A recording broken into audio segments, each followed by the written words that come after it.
Hello everyone, स्वागत है आप सभी का इस यूट्यूब चैनल स्टडी आईएएस पर। और यहाँ पर मैं प्रस्तुत करने जा रहा हूँ लेक्चर नंबर 5 आपकी सीरीज का, जिसका नाम है marathon course on government scheme for UPSC CSE 2020। तो ये होने जा रहा है लेक्चर नंबर 5। और ये जो सीरीज है गवर्नमेंट स्कीम्स 365 के नाम से, ये सीरीज का लेक्चर नंबर 5 प्रस्तुत करूंगा मैं, राहुल। नाम तो आपने सुना ही होगा। तो शुरू करते हैं आज का ये लेसन। शुरू करने से पहले बताना चाहूंगा दैट अनअकैडमी प्लस पर अगर आप सब्सक्रिप्शन लेना चाहते हैं तो यहाँ पर अभी सबसे बढ़िया मौका है, बिकॉज 2021 के लिए बैचेस जो हैं वो शुरू हो चुके हैं। तो bilingual course, Hindi course as well as English courses are available for your UPSC civil services 2021। ठीक है, तो लैंग्वेज का कोई बैरियर नहीं आएगा और अच्छे से आप अपनी प्रिपरेशन अपने घर पर, घर की सेफ्टी में स्टे होम रहकर कर सकते हैं। तो शुरू करते हैं। उसके पहले ये चीज आपको बताना चाहूंगा दैट अगर आप अनअकैडमी ऐप डाउनलोड करेंगे तो वहां आपको ये चीज देखने को मिलेगी दैट गेट सब्सक्रिप्शन का एक टैब आएगा। यहाँ क्लिक करोगे तो आपको मॉडल देखने को मिलेगा प्लस सब्सक्रिप्शन का। तो यहाँ पर जो है टाइम पीरियड फिक्स होता है, लेकिन टाइम पीरियड के अंदर जो एजुकेटर्स हैं वो फिक्स नहीं होते। ठीक है, आप एक ही साथ सारे पब्लिक एडमिनिस्ट्रेशन या ज्योग्राफी ऑप्शनल, जितने ऑप्शनल हैं, let's say optional, optional plus GS plus prelims plus mains plus interview, ये सारी चीजें आपकी एक ही साथ हो जाती हैं, प्लस जो टेस्ट सीरीज वगैरह, मॉक टेस्ट वगैरह वो भी। तो ये पूरा एक कॉम्बो पैक मिलता है, लेकिन टाइम पीरियड जो है वो फिक्स रहता है। तो इस वजह से सजेस्ट किया जाता है डेट कि आप अगर एक महीने का लोगे तो आप वैसे ही नहीं पूरा पढ़ पाओगे, उसको यूज नहीं कर पाओगे। सो 24 मंथ्स इज समथिंग जो आप रेफर कर सकते हैं। तो 75% ऑफ ऑलरेडी है। और अगर यहाँ पर अप्लाई कर दोगे ये कोड, ठीक है, स्टडी आईएएस का कोड, तो ये 10% रिड्यूस हो जाएगा। ठीक है, so this is all about the subscription. और सेम गोज विद 12 मंथ, जैसे 12 मंथ की तरफ जाओगे then also this is already 58% off. और अगर अप्लाई कर दोगे कोड जो चैनल का है स्टडी आईएएस, तो ये अमाउंट और कम देखने को मिल जाएगा। Okay, so let's get started. हमारे आज के लेसन में मॉक टेस्ट भी अवेलेबल हैं। ठीक है, तो मॉक टेस्ट यहाँ पर अनअकैडमी यूपीएससी चैंपियनशिप, ये फ्रीली आप इसमें एनरोल करके ऑल इंडिया रैंक अपनी देख सकते हैं कि आपकी प्रिपरेशन किस लेवल पर चल रही है। ओके, शुरू करते हैं आज का लेसन। ये मेरे बारे में कुछ क्रीडेंशियल। आज बात करेंगे हमारी दो इम्पोर्टेंट मिनिस्ट्रीज। आज फिर से सिर्फ दो मिनिस्ट्री हो जाएंगी, जैसे हमने लेक्चर 1 में सिर्फ दो कर पाई थी, बिकॉज उनमें मिनिस्ट्रीज में स्कीम्स बहुत ज्यादा थी। वैसे ही आज की मिनिस्ट्रीज हैं, एक फाइनेंस है और एक हेल्थ है। तो दोनों चीजें इंपॉर्टेंट हैं। फाइनेंस इकोनॉमिक स्लोडाउन की वजह से इंपॉर्टेंट हो जाएगी और ज्यादा इस एग्जाम के लिए। और हेल्थ वाला तो आपको कोविड-19 का पता ही है। So that's why both these schemes are really very important for your upcoming examination, because चीजें कहीं ना कहीं आपको रेलिवेंट देखने को मिल रही हैं। ठीक है, तो शुरू करते हैं। सबसे पहले मिनिस्ट्री ऑफ फाइनेंस, सबसे पहली स्कीम जो आपको पढ़नी है वो यहाँ लिखी हुई है, प्रधानमंत्री जस्ट डायल योजना। नहीं, ये तो लाइटर नोट पे था। ये है आपकी जन धन योजना। ठीक है, प्रधानमंत्री जन धन योजना। तो आपने सुना होगा जनधन खाते खोले गए थे, तो जनधन वही वाली जनधन है ये। बेसिकली इसका ऑब्जेक्टिव देखा जाए तो वो है to ensure the comprehensive financial inclusion. तो फाइनेंशियल इंक्लूजन को एंश्योर करना इसका ऑब्जेक्टिव था। फाइनेंशियल इंक्लूजन में बहुत सारी चीजें होती हैं, जैसे आपका बैंक अकाउंट होना चाहिए, दिस इज वन कंडीशन। इसके अलावा आपको जो क्रेडिट फैसिलिटी है वो फॉर्मल चैनल से मिलनी चाहिए। क्रेडिट फैसिलिटी, अगर बैंक अकाउंट है और उसमें अगर लोन ले पा रहे हो, दैट थिंग इज देयर। इसके अलावा आपको और भी यहाँ पर अकाउंट वगैरह के साथ साथ ये सारी चीजें मिला के एक फाइनेंशियल इंक्लूजन देखने को मिलता है। ठीक है, तो ये चीजें हैं। इसके अलावा अकाउंट कैन बी, और यहाँ पे एक आपको और मिलेगा दैट थोड़ा सा मतलब इंश्योरेंस टाइप का चीज भी हो तो वो यहाँ पर देखने को मिलती है। ठीक है, तो ओवरड्राफ्ट फैसिलिटीज और ये सारी चीजें, that's why it is you can से इट इज यू कैन से प्रमोटिंग फाइनेंशियल इंक्लूजन। इसके अलावा अकाउंट कैन बी ओपनड, इसमें क्या होता है, अकाउंट कहीं भी किसी भी बैंक ब्रांच में या बिजनेस करस्पॉन्डेंट के पास जो बैंक मित्र होते हैं वहां उन आउटलेट्स पर अकाउंट जो है वो खोला जा सकता है अंडर दिस। यहाँ पर इंडिविजुअल जिसकी एज 10 से ज्यादा है, याद रखना 18 साल की बात नहीं हो रही है। ठीक है, माइनर्स भी यहाँ पर अकाउंट खुलवा सकते हैं। 10+ एज वाले एलिजिबल हैं। दिस इज समथिंग जो आपको प्रीलिम्स के लिए ऐसी चीजें पता होनी चाहिए, ठीक है। तो ओपन यहाँ पर bank account, bank saving, bank deposit account, ठीक है। तो bank saving, bank deposit account, BSBDA, ठीक है। तो ऐसा अकाउंट यहाँ पे खुलवाया जा सकता है। 10 साल एज है मिनिमम, ठीक, याद रखना। इसके अलावा इसमें क्या कैरेक्टरिस्टिक हैं, बेसिकली ये फीचर्स हैं। पहला फीचर ये है, ये अभी तक जो हमने पढ़े थे वो ऑब्जेक्टिव और उसके बेनिफिशियरीज थे, ठीक है। अब ये है आपका क्या सैलिएंट फीचर्स हैं, ठीक। तो पहला सैलिएंट फीचर ये है कि यहाँ पर मिनिमम बैलेंस की रिक्वायरमेंट नहीं है, बिकॉज ये चीज जो है ये मतलब आप देख रहे हो that we are talking about financial inclusion, जिनके अकाउंट नहीं है। तो हम एक तरीके से गरीबों को फोकस कर रहे हैं, ठीक है, अपनी पॉपुलेशन में जो जो रूरल पीपल हैं या जिनके बैंक अकाउंट नहीं है, जो फॉर्मल इकोनॉमी से दूर दूर तक जुड़े नहीं है, उनको जोड़ने के लिए कर रहे हैं। तो यहाँ पर ये इंसेंटिव एक तरीके का मिनिमम बैलेंस, 0 बैलेंस पे भी ये अकाउंट चलता है, ठीक है। नॉर्मल जो आप देखते हैं कि कुछ रुपए रखने पड़ते हैं, 1000, 2000, 500 जितने भी हैं, ठीक है, वो वेरी करता रहता है as per the policies of the government, और you can say monetary policy of RBI, whatever. तो वो चीजें होती हैं, ठीक है। और स्पेसिफिक बैंक के भी बदलते रहते हैं, सो उसमें नहीं जाएंगे, बट आप समझिए यहाँ पर 0 बैंक पर, 0 बैलेंस पर है। इसके अलावा लाइफ कवर भी मिल रहा है 30,000 का। डायरेक्ट बेनिफिट ट्रांसफर होगा, मतलब जो भी स्कीम्स के बेनिफिट होंगे ना वो इस अकाउंट में आने लगेंगे, ये इसकी खास बात है। यानी गवर्नमेंट, जैसे फॉर एग्जांपल अगर मेरा नाम है राहुल, ठीक है, और मैं किसी स्कीम के लिए एलिजिबल हूँ, लेट्स से, तो अगर मैं किसी स्कीम के लिए एलिजिबल हूँ तो उसमें बेसिकली जैसे मैं एलिजिबल हूँ, मेरे अकाउंट में पैसे आने हैं, तो उस पर्टिकुलर सीन में ये दिक्कत होगी दैट ये पैसे कैसे आएंगे। तो ठीक है, तो वो चीज प्रधानमंत्री जनधन योजना ने यहाँ पर डायरेक्ट बेनिफिट ट्रांसफर की फैसिलिटी के साथ, प्रोविजन के साथ आपको प्रोवाइड कराई है, that here we have, you can say direct benefit transfer. Direct benefit का मतलब डायरेक्ट बैंक में पैसे आ जाएंगे, इस वाले अकाउंट में आएंगे, ठीक है। इसके अलावा ओवरड्राफ्ट फैसिलिटी भी प्रोवाइड की जा रही है, इसके 0 काउंट कर लो, इतनी सारी। और यहाँ पे एक प्रोविजन लेडी के रेस्पेक्ट में है कि ओवरड्राफ्ट फैसिलिटी यहाँ पर ये है कि हर बेसिकली फैमिली में एक लोग का तो मिनिमम अकाउंट खुलवाना ही है, ऐसा इसका एक तरीके का टारगेट है। और वो जो है एक अकाउंट है उसमें प्रेफरेंस दी जाएगी लेडी को, ठीक है। तो एक साथ वीमेन एम्पावरमेंट पर भी फोकस हो रहा है। और एज जो है उसको 18 से 60 हुआ करती थी, अब उसको 18 से 65 कर दिया गया है, ठीक है। तो 18 से 65 का यहाँ पे सिनेरियो कर दिया गया है with respect to overdraft and all, ठीक है। तो आप यहाँ पर याद रख सकते हैं कि यहाँ ऐसा कुछ यहाँ पर है, ठीक है।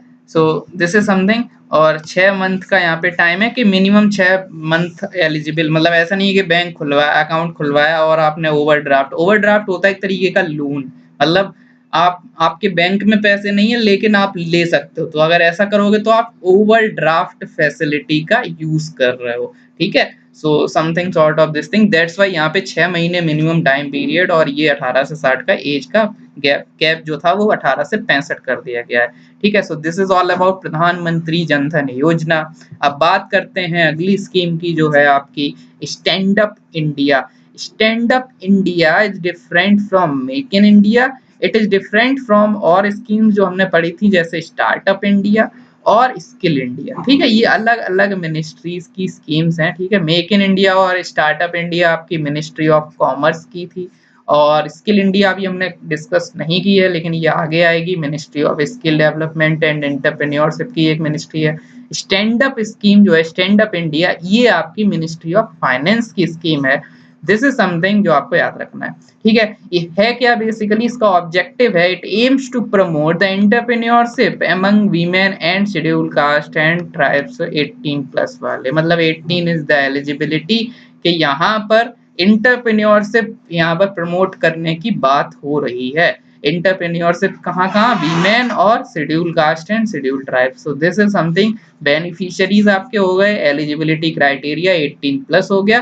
सो दिस इज समथिंग जो आपको याद रखना है। इसके अलावा बिटवीन ₹10 लाख से लेके 1 करोड़ रुपए तक यहाँ पर जो है लोन लिया जा सकता है। क्या लिया जा सकता है? लोन लिया जा सकता है, ठीक है।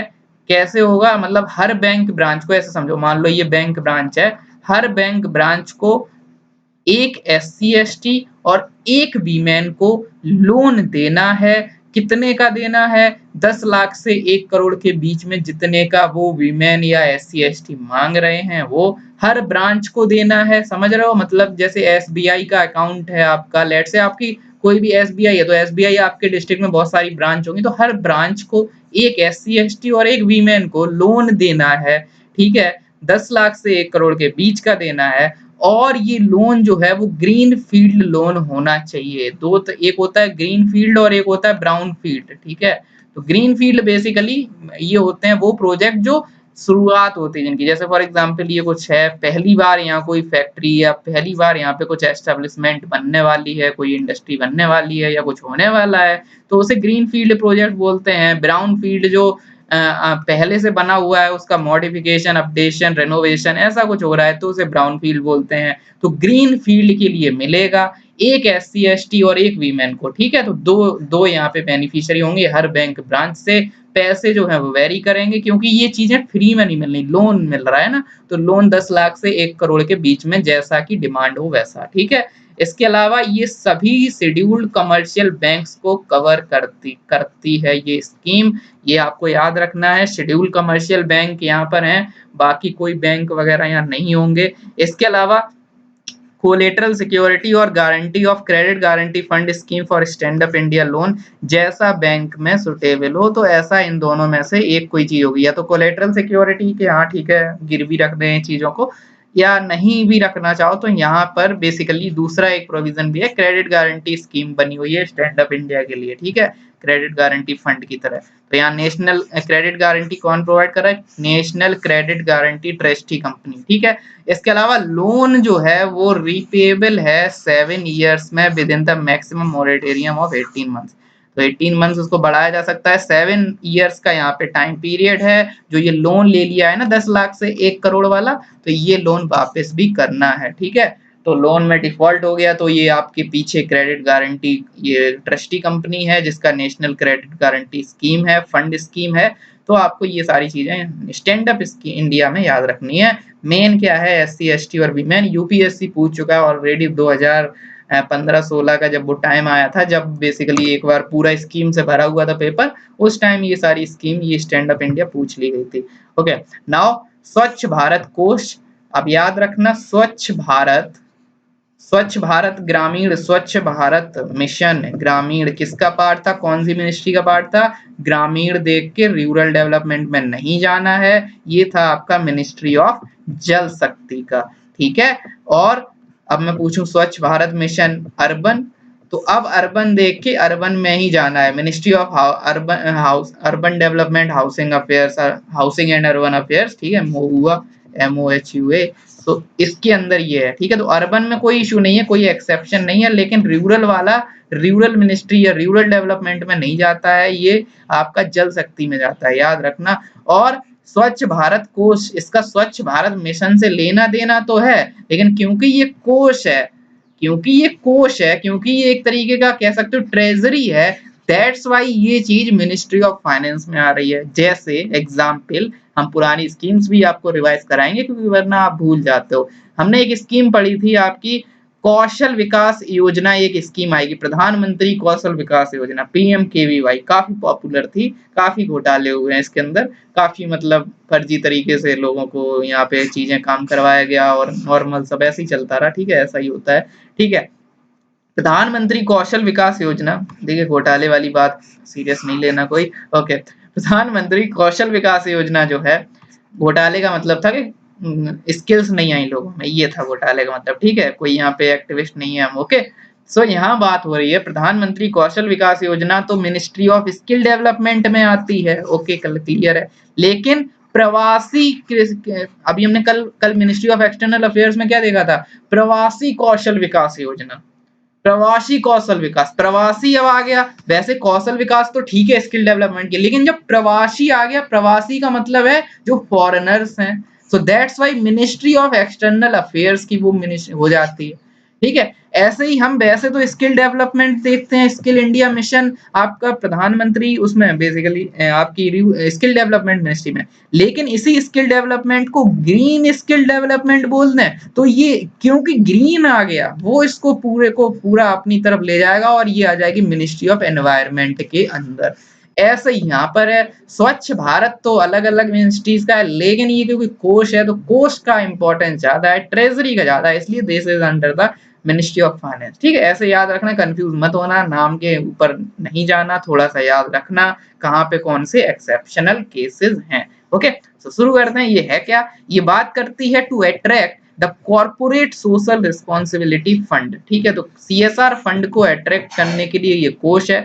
ये एडमिनिस्टर जो है वो करता है इसको, chaired by secretary department of expenditure. देखो मिनिस्ट्री ऑफ फाइनेंस के अंदर बहुत सारे 4-5 डिपार्टमेंट हैं। ठीक है, डिपार्टमेंट ऑफ रिवेन्यू है जहां पर इनकम आती है, एक्सपेंडिचर है जहां खर्चे की बात होती है, इसके अलावा एक है डिपार्टमेंट ऑफ फाइनेंशियल सर्विसेज, ठीक है, जिसमें फाइनेंशियल सर्विसेज की बात होती है, एक है डिपार्टमेंट ऑफ इकोनॉमिक अफेयर्स जहां आपको देखने को मिलता है दैट आपका इकोनॉमिक सर्वे जो है वो यहाँ बनता है और यहाँ का इंपॉर्टेंट उसमें रोल होता है, और एक last but not the least DIPAM है। ठीक है, department of public asset, department of investment and public asset management. नाम तो इसका इन्वेस्टमेंट है लेकिन अब आजकल ये काम डिसइन्वेस्टमेंट के कर रहा है, वो बात अलग है। Okay, so this is something. तो यहाँ पे डिपार्टमेंट ऑफ रिवेन्यू नहीं, सॉरी, एक्सपेंडिचर जो है वो यहाँ पे एडमिनिस्ट्रेशन का यहाँ पे एडमिनिस्टर करता है इस पर्टिकुलर चीज को। ठीक है, एडमिनिस्टर्ड बाय गवर्निंग काउंसिल जो है उसमें इसके चेयरपर्सन सेक्रेटरी जो इसके हैं, सेक्रेटरी आपको पता है जो इसके आईएएस ऑफिसर होंगे जो इसके अंदर सेक्रेटरी, तो वो इस डिपार्टमेंट के सेक्रेटरी इस गवर्निंग काउंसिल में हेड हैं, चेयर करते हैं। ठीक है, इसके अलावा डोनेशन, सीएसआर जो कॉर्पोरेट सोशल रिस्पॉन्सिबिलिटी के अलावा जो फंड है वो डोनेशन जो होता है वो इनकम टैक्स एग्जेम्पशन है। जैसे फॉर एग्जांपल कोई अगर डोनेट करना चाहे स्वच्छ भारत कोष में तो सीएसआर वाला तो नहीं होगा क्योंकि CSR is responsibility in itself. ठीक है, तो सीएसआर तो अपने आप में ही एक रिस्पॉन्सिबिलिटी है कि कॉर्पोरेट सेक्टर को उसमें उतना फंडिंग करनी है, सो वो कोई बड़ी बात नहीं है, तो उसमें कोई डिडक्शन नहीं दिया जाएगा because this is a kind of obligation. ठीक है, लेकिन कोई नॉर्मल डोनेशन कर रहा है स्वच्छ भारत कोष में तो उसे 80G section 80G of income tax के अंदर डिडक्शन मिलेगा। ठीक है, ये वही चीज है जो आप कहीं जब डोनेशन देते हो, कोई फ्लड आ जाए कुछ आ जाए तो वहां लिखा होता है कि आपका जो भी आप पे करोगे डोनेट करोगे वो section 80G of income tax act में ये है एग्जेम्प्टेड है। ठीक है, उतना पैसा इनकम टैक्स में उसमें रिड्यूस हो जाएगा। Okay, I hope you are getting. Now the next thing is प्रधानमंत्री जीवन ज्योति बीमा योजना। अब यहाँ पे ज्योति में बेसिकली ज्योति ये किसी का नाम हो तो चलो अच्छी बात है, यहाँ ज्योति से बहुत सारी स्कीम है। ठीक है, जैसे डी, ये तो चलो ठीक है, प्रधानमंत्री जीवन ज्योति बीमा योजना, यहाँ जीवन की ज्योति की बात है इसलिए यहाँ पे लाइफ की बात है, जीवन की ज्योति बुझनी नहीं चाहिए, तो लाइफ की बात है, ये लाइफ इंश्योरेंस स्कीम है ये। ठीक है, मिनिस्ट्री ऑफ फाइनेंस की बात है। ये जो ज्योति है ये और जगह भी आएगी, कौन सी बात, ये ज्योति लड़की नहीं है, ये ज्योति स्कीम के बारे में बात हो रही है। ठीक है, एक आएगी दीन दयाल उपाध्याय ग्राम ज्योति योजना। ये जो दीन दयाल उपाध्याय ग्राम ज्योति योजना है, ये ज्योति ये जो योजना है ये आपकी बेसिकली बात करती है आपकी इलेक्ट्रिफिकेशन की। ठीक है, ग्राम में ज्योति मतलब ये आंखों की आंखों की ज्योति और जीवन की ज्योति नहीं है, ये ग्राम की ज्योति है, मतलब इलेक्ट्रिफिकेशन से रिलेटेड है। ठीक है, इसी के बाद आई थी, इसी में ऐड कर, इसी में नेक्स्ट लेवल खेला था आके आपकी सौभाग्य ने। इस ज्योति से और भी चीजें हैं जैसे अटल ज्योति योजना है, इज देयर। ठीक है, अटल ज्योति योजना और है, तो अटल ज्योति योजना भी है, और एक और अटल ज्योति योजना बेसिकली ये एक ये है, और एक science and tech ministry, science और टेक डिपार्टमेंट के अंदर भी एक ज्योति करके इनिशिएटिव है। तो ये 2-3 है। ठीक है, ये आपको सारे याद रखने हैं दैट, हाँ ये जब आगे आएंगे तब हम पढ़ेंगे इसको, बार बार रिपीट करेंगे तो आपको याद हो जाएगा। तो 2-3 चीजें याद रखना, अलग अलग जगह है। ये अटल ज्योति बेसिकली, अटल ज्योति ये आपकी सोलर एनर्जी और इन चीजों से रिलेटेड है, और साइंस एंड टेक में भी एक ज्योति है। तो 3-4 ज्योति हैं जो आपको याद रखनी है। ओके, तो ऐसे नाम याद कर लो ताकि कंफ्यूज ना हो। ठीक है, क्योंकि ऐसी चीजों में हमें हमें याद नहीं रहता, हमें एकदम से याद आएगा अच्छा हाँ ये पढ़ी थी, लेकिन वो चीज कहीं और होगी, ठीक है। सो ये चीजें आप याद रखा करिए ऐसे करके। इसके और मेरा तरीका भी यही है, मैं हमेशा चीजों को जोड़ जोड़ के याद करवाता रहता हूँ। प्रधानमंत्री सुरक्षा बीमा योजना, तो ये दोनों मैंने एक साथ क्यों करा दी, अलग अलग क्यों नहीं करवा रहा हूँ, बिकॉज यहाँ पे कंफ्यूजन क्रिएट हो सकते हैं, ठीक है। आप हो सकता है जीवन ज्योति वाली चीजें इधर मिला दें, तो दैट्स वाई एक साथ पढ़िए इनको। प्रधानमंत्री जीवन ज्योति बीमा योजना और प्रधानमंत्री सुरक्षा बीमा योजना। अब यहाँ जीवन की ज्योति की बात हो रही है, यानी लाइफ की बात है, यानी ये एक लाइफ इंश्योरेंस है। तो ये पॉइंट नंबर 4 आपके सामने लिखा हुआ है that it is life insurance scheme. लेकिन इधर कैसी है, यहाँ सुरक्षा बीमा है, मतलब एक्सीडेंटल चीजों को ध्यान में रखते हुए एक्सीडेंट वगैरह कवर करती है, इसलिए ये एक्सीडेंट इंश्योरेंस है, मतलब ये जनरल इंश्योरेंस है। याद रखना इस चीज को कि ये एक जनरल इंश्योरेंस स्कीम है, जबकि ये आपकी जीवन ज्योति है, तो जीवन से लाइफ है और लाइफ से लाइफ इंश्योरेंस है, ठीक है। ये चीज समझ आ गई। इसके अलावा लाइफ इंश्योरेंस है, तो इसका बेसिकली काम दारोमदार किसके कंधों पर जाएगा, लाइफ इंश्योरेंस कॉर्पोरेशन पे, LIC पे, या कोई प्राइवेट इम्पेनल्ड हो, ठीक है। सिमिलरली अगर ये जनरल इंश्योरेंस है, तो यहाँ इंडिया में आपको पता है 4 पब्लिक सेक्टर अंडरटेकिंग है, 4 पब्लिक सेक्टर में जनरल इंश्योरेंस कंपनी है, ठीक है। New India, United India, oriental insurance, तो ये सारी, ठीक है। तो ऐसे आपकी 4 देखने को मिलती हैं, तो इन चारों को यहाँ पे काम दिया गया, प्लस कोई इम्पेनल्ड प्राइवेट। इतना समझ आ गया, लाइफ इंश्योरेंस नाम से इतना क्लियर हो गया, जीवन ज्योति जीवन है तो लाइफ, और ये सुरक्षा है तो एक्सीडेंट, मतलब जनरल इंश्योरेंस। इसके अलावा जो एलिजिबिलिटी, जो इसमें बेसिकली ये दोनों जो योजना है ये आपकी बीमा योजना है। दूसरा क्लैरिटी हमें बीमा से देखने को मिलता है, बीमा मीन्स पेंशन, तो दोनों पेंशन स्कीम है। पेंशन स्कीम है तो आपकी कोई एंट्री एज होगी और बाद में 60 के बाद आपको पेंशन वगैरह मिलेगी। और पेंशन भी क्योंकि यहाँ पे ये जीवन ज्योति वाली है, मतलब पेंशन, बीमा क्या बोल रहा हूँ, बीमा का मतलब इंश्योरेंस होता है, सॉरी सॉरी गाइस, माफी चाहूंगा, क्या बोल दिया। ओके, वापस चाहूंगा, वापस कर दो मेरे सारे वर्ड जो मैंने अभी बोले थे, ठीक है। इंश्योरेंस, इंश्योरेंस का मतलब है कि कुछ यहाँ पे प्रीमियम वगैरह पे होगा, तो वो पे कब होगा और एंट्री कब होगी, तो इसकी लिमिट है 18 से लेके 50 साल तक के बीच में आप कभी भी एंटर कीजिए, इतने बीच में आप एंट्री कर सकते हैं।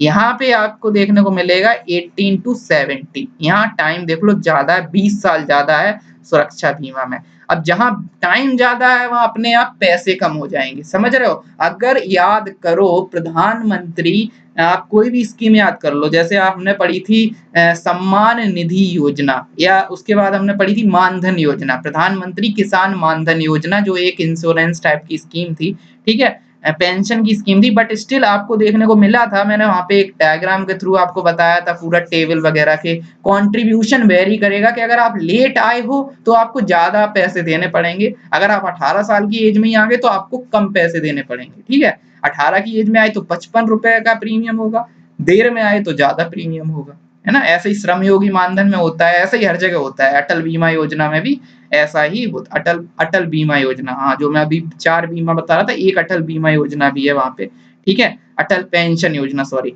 तो इस तरीके से आपको अटल अटल ज्योति और अटल ये सारी चीजें देखने को मिलती हैं। वापस आ जाते हैं, मैं क्या बोल रहा था कि यहाँ पर 18 से 70 है और यहाँ 18 से 50 है, तो यहाँ पर क्योंकि ये ज्यादा है टाइम, तो ज्यादा है, तो यहाँ पे जो प्रीमियम है वो 12 पर ईयर है, यहाँ पे प्रीमियम जो है वो 12 पर पर्सन पर एनम है, और यहाँ 330 पर पर्सन पर एनम है। ये आपकी 1 ईयर टर्म लाइफ इंश्योरेंस है और ये 1 ईयर टर्म एक्सीडेंटल कम डेथ है। डेथ होने पे यहाँ पे क्या है, 2 लाख का यहाँ पे पैसे मिलेंगे, और इधर पे पैसे कितने मिलेंगे, डेथ यहाँ पे बेसिकली डेथ का डायरेक्ट नहीं है, यहाँ 2 लाख मिलेंगे एक्सीडेंटल डेथ के लिए, और अगर कोई परमानेंट पार्शियल डिसेबिलिटी है तो 1 लाख, तो वेरिएशन देखने को मिलता है, और भी इसमें है कि 1 आंख जाने पे, 2 आंख जाने पे, और वगैरह एंड वगैरह। Those nitty gritties are not important, बस आपको ये याद रखना है दैट यहाँ पे थोड़ा सा वेरिएशन है in so far as the claim is concern, ठीक है। तो ये चीजें ध्यान रखना। अब बात करते हैं अगली स्कीम की, जो है आपकी गोल्ड मोनिटाइजेशन स्कीम।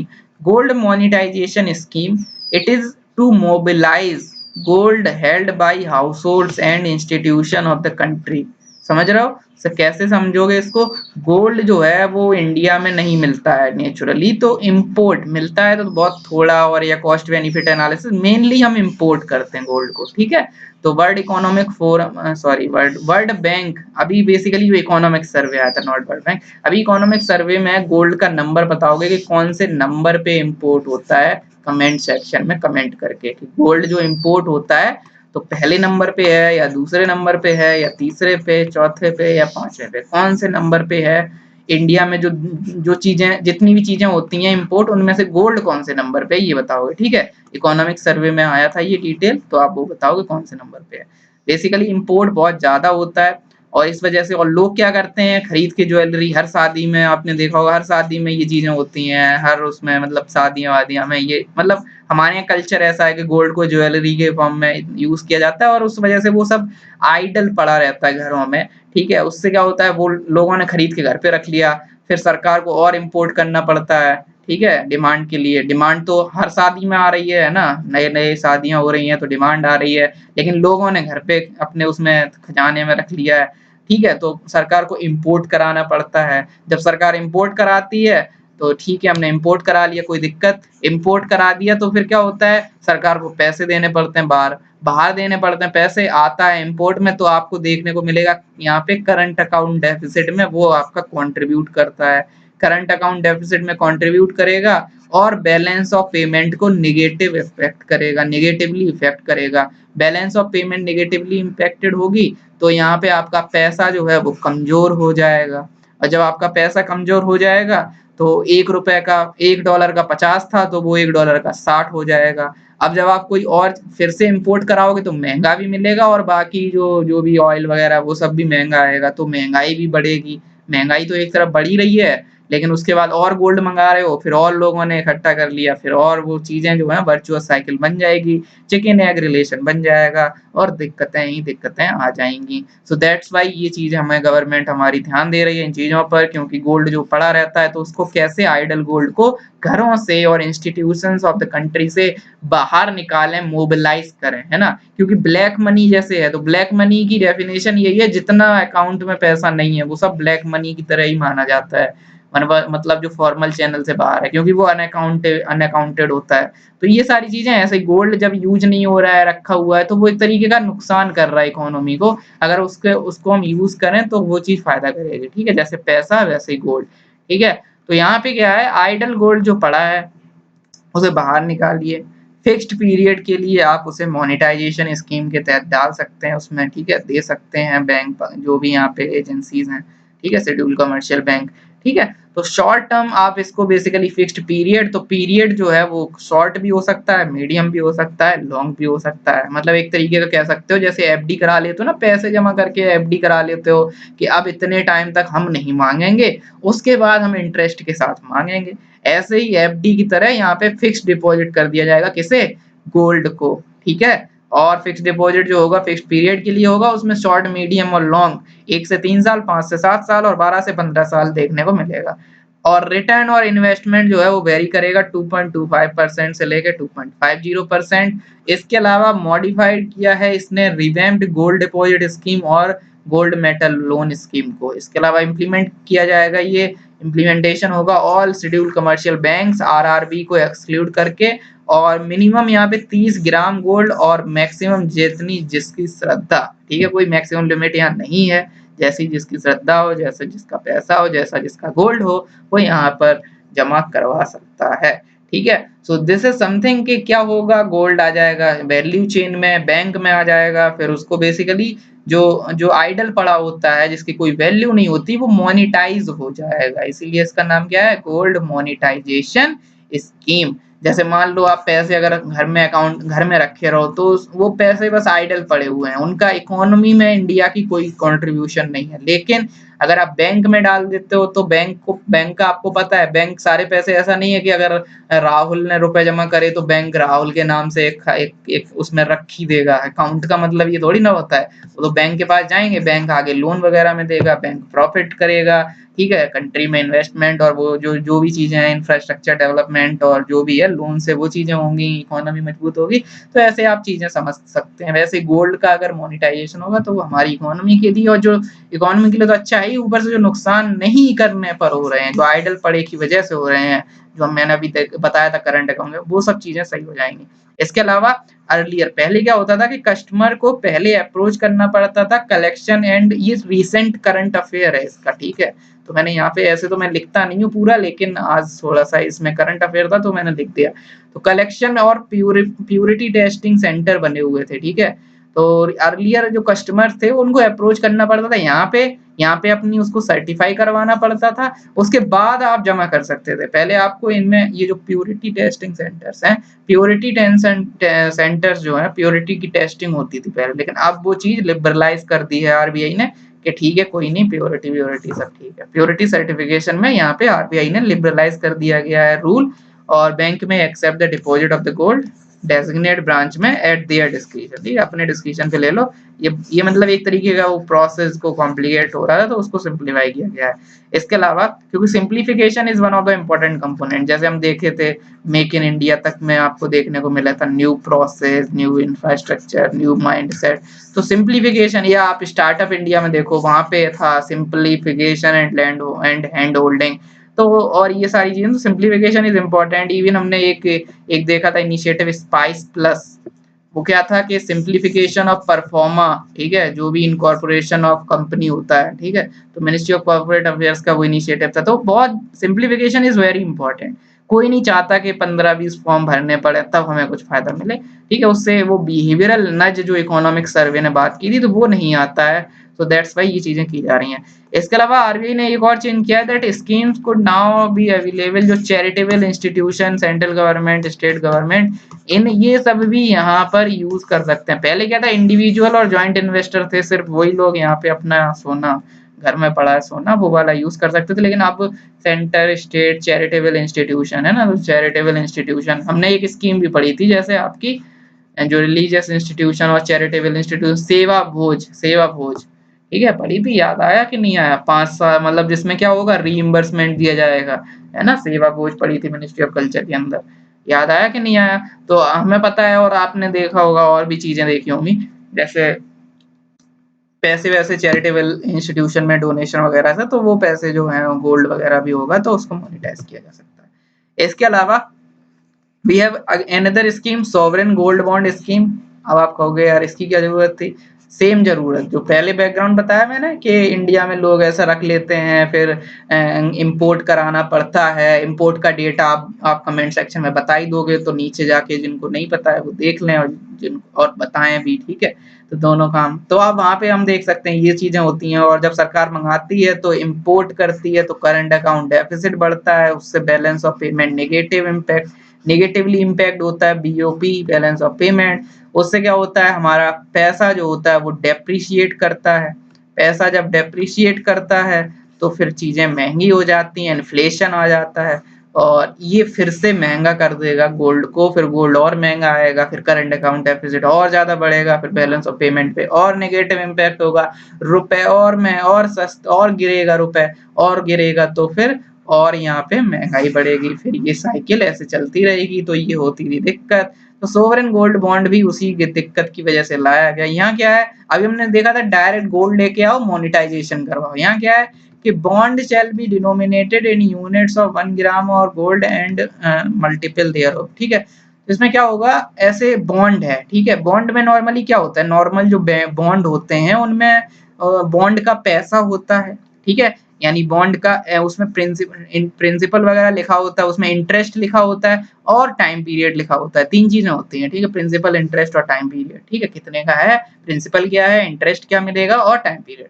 तो यहाँ क्या है, सोवरेन गोल्ड बॉन्ड में क्या लिखा होगा, 1 ग्राम, 2 ग्राम, 10 ग्राम, 100 ग्राम, ऐसे लिखा होगा गोल्ड बॉन्ड के ऊपर। वो सोना नहीं है, वो सोना नहीं है, वो सोना नहीं है, एक सिंपल लिखा है, लेकिन उसकी वैल्यू मान ली हमने कि इसकी वैल्यू 10 ग्राम सोने के बराबर है, लेट्स से मान ली, ठीक, मान ली, चलो ठीक है। और मैं आज के दिन गया यहाँ पे कि भाई हमें 10 ग्राम गोल्ड का गोल्ड बॉन्ड स्कीम चाहिए, सोवरेन गोल्ड बॉन्ड स्कीम की मदद से हमें गोल्ड बॉन्ड चाहिए, ठीक है। अब इस गोल्ड बॉन्ड की कीमत आज की डेट में उतनी होगी जितनी आज गोल्ड की कीमत है, समझ गए? मतलब अगर आज गोल्ड की कीमत लेट से वाई रुपए है, तो मुझे वाई रुपए यहाँ पर पे करने पड़ेंगे और मैं ये गोल्ड बॉन्ड अपने पास ले आऊंगा, ठीक है। तो ये गोल्ड बॉन्ड कह देगा कि ठीक है इतने पैसे का मैंने लिया, तो वाई रुपए यहाँ लिख दिया जाए, वाई रुपए का ये बॉन्ड हो गया मेरा। और अब और वो पैसे मैंने दे दिए इसको, गोल्ड जो भी यहाँ पे डील कर रहा है। अब क्या होगा, इसमें टाइम पीरियड भी लिखा होगा, प्रिंसिपल इसमें नहीं लिखा, प्रिंसिपल ये 22 रुपए ही हो गया, प्रिंसिपल को हमने जोड़ दिया गोल्ड के उस दिन के रेट से, ठीक है, जोड़ दिया, मजा आ गया। तो वो हो गया प्रिंसिपल। टाइम पीरियड इसमें लिखा होगा कि हाँ ठीक है इतने टाइम बाद ये मैच्योर हो जाएगा ये बॉन्ड जो है, और उतने टाइम बाद इंटरेस्ट कितना होगा, तो इंटरेस्ट में यहाँ पे थोड़ा सा पांच पांच यहाँ पे बेसिकली आपको देखने को मिलेगा कि इंटरेस्ट में थोड़ा सा एडिशनल कर दिया जाएगा, 2% 1% कुछ एडिशन कर दिया गया। अब क्या होगा, अब जैसे 5 साल बाद या 7 साल बाद, यहाँ पे टाइम कितना है, from minimum 5 to 7 year, let's say से 7 ईयर का गोल्ड बॉन्ड था, तो 7 साल बाद मैं जाऊंगा वापस, 7 साल बाद उस टाइम पे जितना पैसा है गोल्ड का रेट जितना है, वो उतने रेट पे मैं गोल्ड को, मतलब उतने पैसे मुझे वो दे देगा जिसके पास गोल्ड बॉन्ड है। गोल्ड बॉन्ड तो मेरे पास है, तो वो पैसे बॉन्ड के बदले वो पैसे में दे देगा कि ठीक है ये आपका प्रिंसिपल है, क्योंकि ये वाई कोई रुपए नहीं है कि ठीक है 100 रुपए का बॉन्ड था तो अब 100 रुपए प्रिंसिपल हो गए, ये लो 100 रुपए और ये लो आपका इंटरेस्ट, नहीं, 100 रुपए तो कुछ थे ही नहीं, ये तो गोल्ड, क्योंकि आप गोल्ड में इन्वेस्ट क्यों करते हो कि गोल्ड महंगा हो जाएगा, तो या कभी कभी वो सस्ता भी हो जाता है, तो फिर इस डेट को 7 साल बाद कितने पैसे का है, सस्ता हो गया महंगा हो गया कुछ भी हो गया हो, लेकिन क्योंकि अगर आप गोल्ड खरीदते तो भी आपको यही यही आपको फील करना पड़ता, यही आपको कंडीशन फेस करनी पड़ती, तो वही कंडीशन अभी आएगी कि 7 साल बाद गोल्ड महंगा हो गया तो ठीक है फायदा, नहीं हुआ तो फिर नुकसान। तो ऐसे करते हुए फिर सरकार उतना पैसा दे देगी आपको, वाई से लेको मान लो जेड हो गया, जेड ज्यादा भी हो सकता है कम भी हो सकता है, तो वो प्रिंसिपल मिल जाएगा प्लस थोड़ा बहुत माइनर इंटरेस्ट। तो यहाँ पे थोड़ा सा आप देखोगे कि गोल्ड, अगर आप गोल्ड खरीद लेते 10 ग्राम 7 साल पहले, तो आप सिर्फ गोल्ड खरीदते, ठीक है, फिर 7 साल बाद आप बेच रहे होते, तो फिर क्या होता कि आपको फायदा नुकसान कुछ भी हो सकता था, लेकिन आपको इंटरेस्ट नहीं मिलता। तो इस वजह से मुझे एक इंसेंटिव मिल गया कि यार मुझे इंटरेस्ट मिल रहा है साथ में, और गोल्ड का पैसा तो कम ज्यादा तो वो तो भगवान मालिक है, ऐसे आप सोचोगे। लेकिन गवर्नमेंट का लॉजिक कुछ और है कि अगर ये चीजें ऐसी चलने लगेंगी, तो जो लोग सिर्फ इसलिए खरीद लेते हैं कि बाद में महंगा हो जाएगा, वो नहीं खरीदेंगे, तो इंपोर्ट वगैरह में ये जो इधर वाली साइकिल थी वो बच जाएगी, ठीक है। सो इसलिए गोल्ड बॉन्ड स्कीम जो है वो थोड़ी सी अलग है, यहाँ डायरेक्ट गोल्ड है ही नहीं, यहाँ तो गोल्ड को एक तरीके की अलग तरीके से गोल्ड बॉन्ड लॉन्च कर दिया गया, ठीक है। तो बॉन्ड जो है वो यूनिट में 1 ग्राम गोल्ड और ऐसे करके वहां पे लिखा होगा, मैंने बता दिया, प्रिंसिपल नहीं लिखा होगा, गोल्ड का डिनोमिनेशन होगा, 1 ग्राम 10 ग्राम 5 ग्राम वॉट एवर, तो 1 ग्राम के मल्टीपल में होगा, 1 ग्राम 10 ग्राम 100 ग्राम 1 किलो ऐसे करके, ठीक। इसके अलावा बॉन्ड जो है वो पेमेंट ऑफ रुपी और denomination in grant of gold, ठीक है। तो ये जो पेमेंट ऑफ रुपी के हिसाब से हो जाएगा, जितना भी डिनोमिनेटेड, जैसे 10 ग्राम है, ठीक है, तो 10 ग्राम कितने पैसे का है उतने पैसे पे कर देंगे हम और बॉन्ड खरीद लेंगे। बॉन्ड जो है वो गवर्नमेंट के बिहाफ पे होगा, लेकिन आरबीआई करेगी, और क्योंकि गवर्नमेंट के बिहाफ पे है इसलिए इसे सोवरेन गोल्ड बॉन्ड कह रहे हैं, ठीक। इसके अलावा bond will be available only in demat and both in demat and paper format, ये चीज ध्यान रखना कि डीमैट और पेपर दोनों फॉर्मेट में अवेलेबल है, और इलेक्टोरल बॉन्ड जो आपका चलता है वो सिर्फ आप पेपर फॉर्म में ले सकते हो, वो डीमैट फॉर्म में नहीं है, डीमैट का मतलब डीमैटेरियलाइज्ड, तो मतलब डिजिटल जो होता है सॉफ्ट कॉपी के फॉर्म में, इसके अलावा बॉन्ड्स टेन्योर कुड बी, ये जो टेन्योर वगैरह ये 5 से 7 साल है। Bond can be used as collateral for loans as well, कि ठीक है ये हमारा बॉन्ड है तो उससे कोलेटरल की तरह भी उसे यूज किया जा सकता है, क्योंकि गोल्ड को किया जा सकता था ना, इसलिए यहाँ पे ऐसे किया जा रहा है। इसके अलावा पूरा वो गोल्ड की इक्विवेलेंट बनाने की सरकार कोशिश कर रही है, ऐसे समझ सकते हो। इन्वेस्टमेंट जो है पर फाइनेंशियल ईयर वो यहाँ पे थोड़ी सी कैप लगा हुआ है, क्योंकि यहाँ देखो पैसों से काम हो रहा है, पहले तो गोल्ड से हो रहा था तो इसलिए गोल्ड वाले में मैक्सिमम लिमिट नहीं थी, लेकिन यहाँ मैक्सिमम लिमिट जो है वो 4 kg और 20 kg, हिंदू अनडिवाइडेड फैमिली के लिए 4 kg, यहाँ 20 kg और इंडिविजुअल के लिए 4 kg। Rate of interest which will be calculated in the value of the gold at the time of investment, ठीक है। तो जो इंटरेस्ट है वो जो इंटरेस्ट है, अब क्योंकि अब मान लो 7 साल बाद आप ये कहो कि पैसे बढ़ गए तो अब इसका 7%, इसका जो भी इंटरेस्ट है वो तो नहीं, जो शुरू में है उसका इंटरेस्ट मिलेगा, ठीक। सरकार ने हर तरीके से मतलब दोनों का फायदा एक तरीके से, लेकिन ओवरऑल देखोगे तो इंडियन इकोनॉमी का सबसे ज्यादा फायदा है, ठीक है, क्योंकि वो जो कैड वाला जो मैंने अभी पूरा सिनेरियो बताया था वो यहाँ पे एलिमिनेट हो जाएगा, और हमारी जो इकोनॉमी है उस पर इम्पैक्ट जो गोल्ड के चक्कर में पड़ता है वो नहीं पड़ेगा, ठीक है, समझ आ गया। Now the next scheme is Atal pension योजना। अटल पेंशन योजना ये क्या है? पेंशन योजना हमने और भी पढ़ी है, जैसे हमने प्रधानमंत्री ये आपकी किसान मानधन योजना, ठीक है, ये पढ़ी हुई थी। तो वैसे ही अटल पेंशन योजना, अंतर क्या? अटल पेंशन योजना क्या है? मिक्स्ड मिनिमम पेंशन 1000 से लेके 500 तक वेरी करती रहती है एट द एज ऑफ, मतलब वेरी करती रहती है, इसका मतलब ये है कि आपने कौन सा वाला प्लान खरीदा है ना, तो उसके हिसाब से 1000 से 5000 तक का कुछ भी हो सकता है मिनिमम।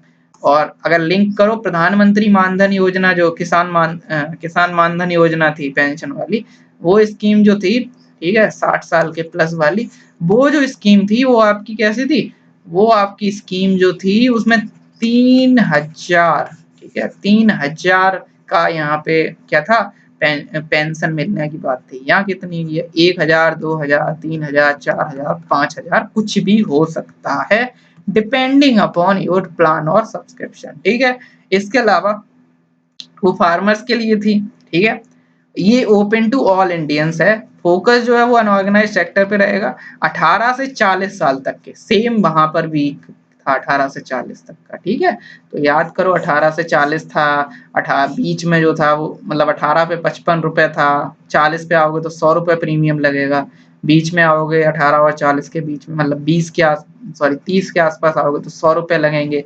इक्वल कंट्रीब्यूशन गवर्नमेंट देगी, है ना, ऐसे करके बताया था। तो वैसे ही यहाँ पे सेम लॉजिक है, इसने रिप्लेस किया है स्वावलंबन स्कीम को।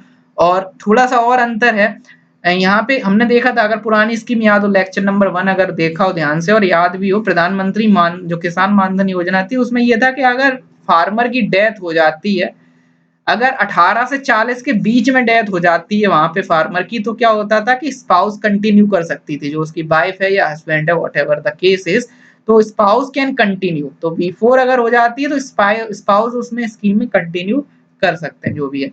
अगर 18 से 40 के बाद हो जाती है डेथ, तो मतलब 18 से 40 ये तो मतलब एंट्री एज है, लेकिन 60 के बाद हो जाती है लेट से, तो ये 18 से 60 की बात हो रही है ना कि 18 से 40 की, ठीक है। तो अगर 18 से 60 के बिफोर मतलब जब ये पेंशन वगैरह प्रीमियम वगैरह देने की प्रोसेस चल रही है, तब अगर हो रहा है तो वाइफ कैन डिसाइड कि कंटिन्यू करना है या नहीं।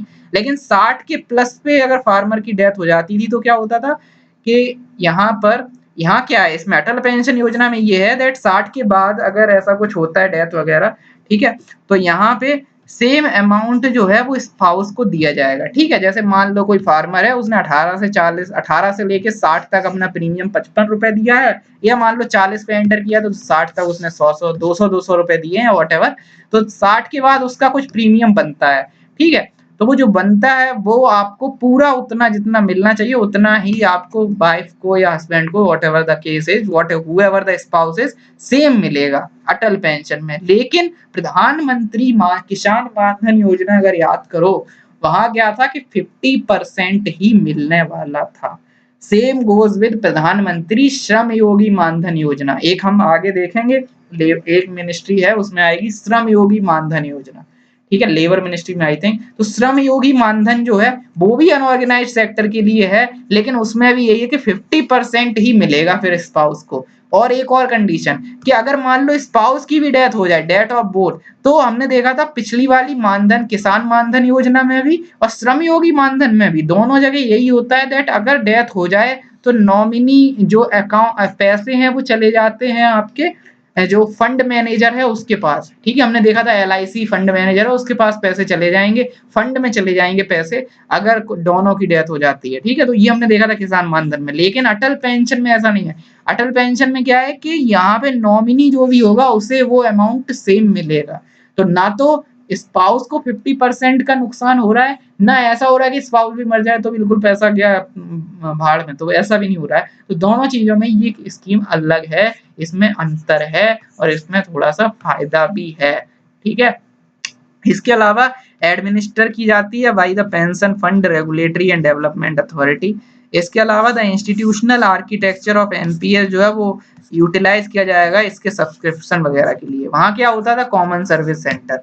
ठीक है, यहाँ institutional architecture of this NPS जो है वो यूज होगा। ठीक है, so this is all about Atal pension योजना। ठीक है, आई होप ये योजना भी आपको क्लियर हो गई है। अब बात करते हैं अगली स्कीम्स की। तो अब बात होगी ministry of health and family welfare की। ठीक है, तो मैंने बताया था आज फाइनेंस और फैमिली की बात करेंगे या हेल्थ की बात करेंगे, फाइनेंस और हेल्थ की। तो फाइनेंस डन हो गई। अब बात करते हैं हेल्थ स्कीम, हेल्थ सेक्टर की, हेल्थ सेक्टर या मिनिस्ट्री ऑफ हेल्थ की। ठीक है, तो सबसे पहली, सबसे बड़ी, सबसे खतरनाक, सबसे नाम वाली, सबसे काम वाली, सबसे popular one, Ayushman Bharat. Ayushman Bharat basically इसका दूसरा नाम भी प्रधानमंत्री जन आरोग्य योजना, पीएम जय।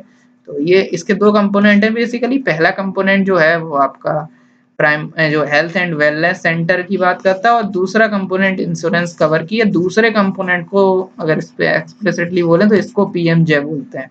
ठीक है, so this is all about this. इसके अलावा इसके आप शुरू करते हैं इसकी ऑब्जेक्टिव से। तो यहाँ आप देख पा रहे हैं इसके ऑब्जेक्टिव क्या है।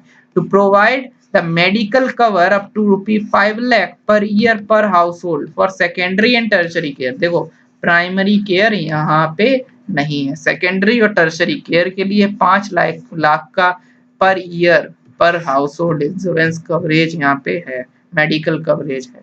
इसके अलावा हेल्थ इंश्योरेंस स्कीम है for BPL families and workers in the organised sector. तो ये इसके बेनिफिशियरीज हैं, ये ऑब्जेक्टिव था, ये बेनिफिशियरीज हैं।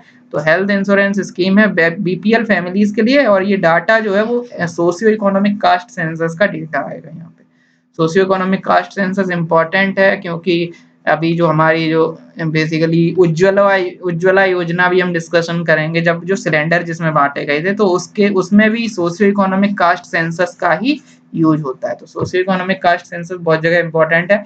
सो ये चीज यहाँ पर भी है। इसके अलावा थोड़ा सा अगेन मैं ये चीजें वैसे तो नहीं करता हूँ, बट ये स्कीम इम्पोर्टेंट है क्योंकि बहुत ज्यादा ये न्यूज में है और बहुत ज्यादा बड़ा इनिशिएटिव है, फ्लैगशिप प्रोग्राम है दुनिया में। इसका दुनिया में एक बड़ी स्कीम के तौर पे जानी जा रही है, और अभी कोविड और चल रहा है तो ये दैट्स वाई मैंने सोचा कि चलो इसको पूरा सा लिख के आपको बताते हैं। तो इसने सब्ज्यूम किया है, ये बेसिकली सेंट्रली स्पॉन्सर्ड स्कीम ये भी है, और सेंट्रली स्पॉन्सर्ड स्कीम्स जो दूसरी थी उनको इसने सब्ज्यूम किया है। जो दो थी, पहले राष्ट्रीय स्वास्थ्य बीमा योजना और senior citizen health insurance scheme. तो हेल्थ इंश्योरेंस में दो थी, उनको सब्ज्यूम करके आयुष्मान भारत का 5 लाख का कवरेज बनने की बात हुई है। ठीक है, उनमें कवरेज वगैरह कम था, उनकी डिटेल्स आपको अब याद नहीं रखनी है, बस याद होना चाहिए दैट उनको सब्ज्यूम कर लिया गया। इसके अलावा using jam it would be cashless जो भी है। देखो, जनधन आधार मोबाइल ट्राइनिटी जैम का यूज करते हुए यहाँ पे कैशलेस एंड आधार इनेबल्ड जो है वो यहाँ पे टारगेटिंग होगी बेनिफिशियरीज की। पोर्टेबल है अक्रॉस द कंट्री। ठीक है, दिस इज इंपॉर्टेंट, मतलब यहाँ पे कुछ ऐसा नहीं है कि आप किसी स्टेट में रजिस्ट्रेशन हो, आप कहीं पर भी किसी भी गवर्नमेंट हॉस्पिटल में या यहाँ पे प्राइवेट इम्पैनल्ड हॉस्पिटल में इसका बेनिफिट ले सकते हो। पोर्टेबिलिटी है यहाँ पे, पोर्टेबिलिटी जैसे नेशनल फूड सिक्योरिटी एक्ट में recently one nation one ration card का कॉन्सेप्ट आया था, तो आयुष्मान भारत में वैसा ही है कि आप कहीं पर भी इलाज करवा सकते हैं प्राइवेट भी हैं और इम्पैनल्ड हॉस्पिटल्स भी हैं। जैसे हमने देखा था प्रधानमंत्री फसल अभी जो बीमा योजना देखी थी, ठीक है, जीवन ज्योति और सुरक्षा बीमा, तो वहां पे भी इम्पैनल्ड थे, यहाँ पर भी ऐसा है। Scheme is created in the cadre of artificial, और ये प्रधानमंत्री आरोग्य मित्रास यहाँ पे बनाए गए हैं, फ्रंटलाइन हेल्थ सर्विस प्रोफेशनल, ठीक है। तो इनका कैडर एक बनाया गया है, जो प्राइमरी पॉइंट होंगे facilitation of the beneficiaries avail treatment of the hospital and all, ठीक है। तो सपोर्ट सिस्टम की तरह काम करेंगे to streamline health service delivery. तो सर्विस डिलीवरी के लिए जैसे आप देखते हो कोई विलेज लेवल एंटरप्रेन्योर काम कर रहे थे, आपने हमने देखा था पुरानी स्कीम्स में, हेल्थ सेक्टर में अवेयरनेस वगैरह के लिए, ठीक है, जो पीएम किसान और बहुत सारी स्कीम चल रही, तो विलेज लेवल एंटरप्रेन्योर्स को इंसेंटिव दिया जा रहा था, तो वैसे ही यहाँ पे इंसेंटिवाइजेशन दिया जा रहा है, प्रधानमंत्री आरोग्य मित्रास का कैडर बना के वो न काम ये सब दिया जा रहा है। इसके अलावा along with NHPS Ayushman Bharat has the another component health and wellness centre, ठीक है। तो ये है हेल्थ एंड वेलनेस सेंटर, मैंने बता दिया 2 कंपोनेंट हैं, ठीक है। तो एक नेशनल हेल्थ प्रोटेक्शन स्कीम है जिसे प्रधानमंत्री जन आरोग्य योजना या आयुष्मान भारत बोल रहे हैं, और बेसिकली दूसरा जो है वो हेल्थ एंड वेलनेस सेंटर है। हेल्थ एंड वेलनेस सेंटर जो है वो बेसिकली आपको पता है नेशनल हेल्थ पॉलिसी, नहीं पता है तो ये याद रखो, नेशनल हेल्थ पॉलिसी आई थी 2017 में, उसमें ये चीज लिखी हुई थी। मैंने अभी कल परसों भी वीडियो में बताया हुआ है पुराने में, कि कोई बैकग्राउंड में पॉलिसी चलती थी। जैसे हमने देखा था साइबर स्वच्छता केंद्र, साइबर स्वच्छता केंद्र, अब आप स्वच्छता को मिनिस्ट्री ऑफ रूरल डेवलपमेंट या किसी जल शक्ति वगैरह से साइबर सिक्योरिटी या किसी और से मत जोड़ देना, और साइबर को किसी होम अफेयर से मत जोड़ देना। ओवरऑल मैंने क्या बताया था कि ये माईटी की है, MIITY, ठीक है। तो वहां मैंने बताया था और मैंने बोला था कि साइबर सिक्योरिटी पॉलिसी में ये चीजें लिखी हुई थी, तो वहां हमने एम कवच और वो कवच और आपका यूएसबी प्रतिरोध, ये सारी चीजें हमने देखी थी कल ऐसा अगर याद हो, तो वो चीजें थी। तो उसी तरीके से यहाँ याद रखना दैट यहाँ पे नेशनल हेल्थ पॉलिसी में ये चीजें बैकग्राउंड में थी। उस पॉलिसी में कहा गया था कि हम 1.5 लाख सेंटर बनाएंगे, ठीक है। तो वैसा ही यहाँ पे है, उसमें नहीं कहा गया था, इसमें कहा जा रहा है कि यहाँ पे 1.5 लाख जो है 1.5 लाख वो हेल्थ एंड वेलनेस सेंटर वगैरह कॉम्प्रिहेंसिव, यहाँ पे कम्युनिकेबल नॉन कम्युनिकेबल डिजीज और communicable disease, child health services, maternal and child services, ये सब प्रोवाइड किया जाएगा हेल्थ एंड वेलनेस सेंटर में। पिरामिड होता है इस तरीके का, ठीक है। सबसे नीचे मैंने ये चीजें पहले भी बताई हुई हैं, सबसे नीचे आपका देखने को मिलता है हेल्थ एंड वेलनेस सेंटर या प्राइमरी हेल्थ सेंटर, उसके ऊपर आपको देखने को मिलता है कम्युनिटी सेंटर, और सबसे ऊपर डिस्ट्रिक्ट हेल्थ सेंटर।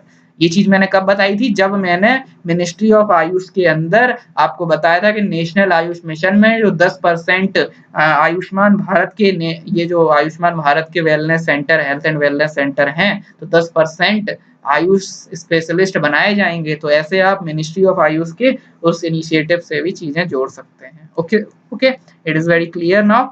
अब नेशनल हेल्थ प्रोटेक्शन स्कीम, जिसको बोला जा रहा है प्रधानमंत्री जन आरोग्य योजना, 2 कंपोनेंट है मैंने बताया, एक इंश्योरेंस है और एक हेल्थ एंड वेलनेस सेंटर वाला है। तो इसको तो हेल्थ एंड वेलनेस सेंटर ही बोलते हैं, दूसरे इंश्योरेंस वाले को प्रधानमंत्री जन आरोग्य योजना बोलते हैं, ठीक है। तो उसको NHPS भी, पहले इसको NHPS बोला जाता है, नेशनल हेल्थ प्रोटेक्शन स्कीम, ठीक है। तो ये 10 करोड़ पुअर वल्नरेबल फैमिलीज को कवर कर रहा है। 10 करोड़ यानी हर फैमिली में अगर 5 लोग मान लिए जाएं तो 50 करोड़ बेनिफिशियरीज इसमें कवर हो रहे हैं as per the socio economic caste census, और 5 लाख ये मैंने अभी बता ही दिया था। इसके अलावा इसमें नेशनल हेल्थ अथॉरिटी है जो NHPS को मैनेज करने के लिए बनाई गई थी, बाद में अभी इसको बेसिकली इसको एजेंट, पहले ये सिर्फ अथॉरिटी थी, ठीक है। पहले मतलब ये अलग से थी, लेकिन अब इसको सेक्रेटरी लेवल पे और इस तरीके के इसको यहाँ पे पावर दे दी गई है। इसके अलावा नेशनल पोर्टेबिलिटी इसमें प्रोवाइड की जा रही है, बता चुके हैं पहले से। और स्टेट के पास ऑप्शन है of implementing the scheme through trust model और insurance company based model, though the trust model will be preferred, ठीक है। और so far 33 states and UTs are implementing the scheme, क्योंकि इसमें फायदा दिया गया है। जैसे स्टेट बेसिकली अगर होगी, क्योंकि ये सेंट्रली स्पॉन्सर्ड है, तो ऐसा नहीं है कि हर जगह अप्लाई हो रही है, सो दिस इज देयर। इसके अलावा school health ambassador initiative was recently launched under it. कौन सा? School health ambassador. जैसे हम देखते हैं ना ये ब्रांड एम्बेसडर, ये तो हेल्थ एम्बेसडर स्कूल लेवल पर, school health ambassador initiative launch हुआ था। इसमें क्या होगा, 2 teachers in every school are made as health and wellness ambassador, ठीक है, और वो इनको बनाया जाएगा, तो इससे दोनों काम होंगे, टीचर भी मोटिवेट रहेंगे और आपका काम भी हो रहा है। ठीक है, next we have national health mission. National health mission के बहुत सारे ऑब्जेक्टिव हैं और आपकी स्क्रीन पर सारे के सारे ऑब्जेक्टिव ये रहे आपके सामने। सबसे पहले चाइल्ड और मैटरनल मोर्टेलिटी को रिडक्शन की बात हो रही है, प्रिवेंशन एंड कंट्रोल की बात हो रही है, communicable and non communicable disease including local endemic disease. ठीक है, इसके अलावा access to integrated comprehensive health care. ठीक है, तो इंटीग्रेटेड कॉम्प्रिहेंसिव हेल्थ केयर को एक्सेस की बात हो रही है। Population stabilisation is the part of national health mission. ठीक है, नाम में तो ऐसा नहीं है हेल्थ मिशन में, लेकिन ये पॉपुलेशन स्टेबलाइजेशन को भी हैंडल करता है, कवर करता है, और जेंडर एंड डेमोग्राफिक बैलेंस की भी बात करता है। ठीक है, डेमोग्राफिक बैलेंस होता है, डेमोग्राफिक डिविडेंड होता है, डेमोग्राफिक बल्ज होता है, डेमोग्राफिक डिजास्टर होता है।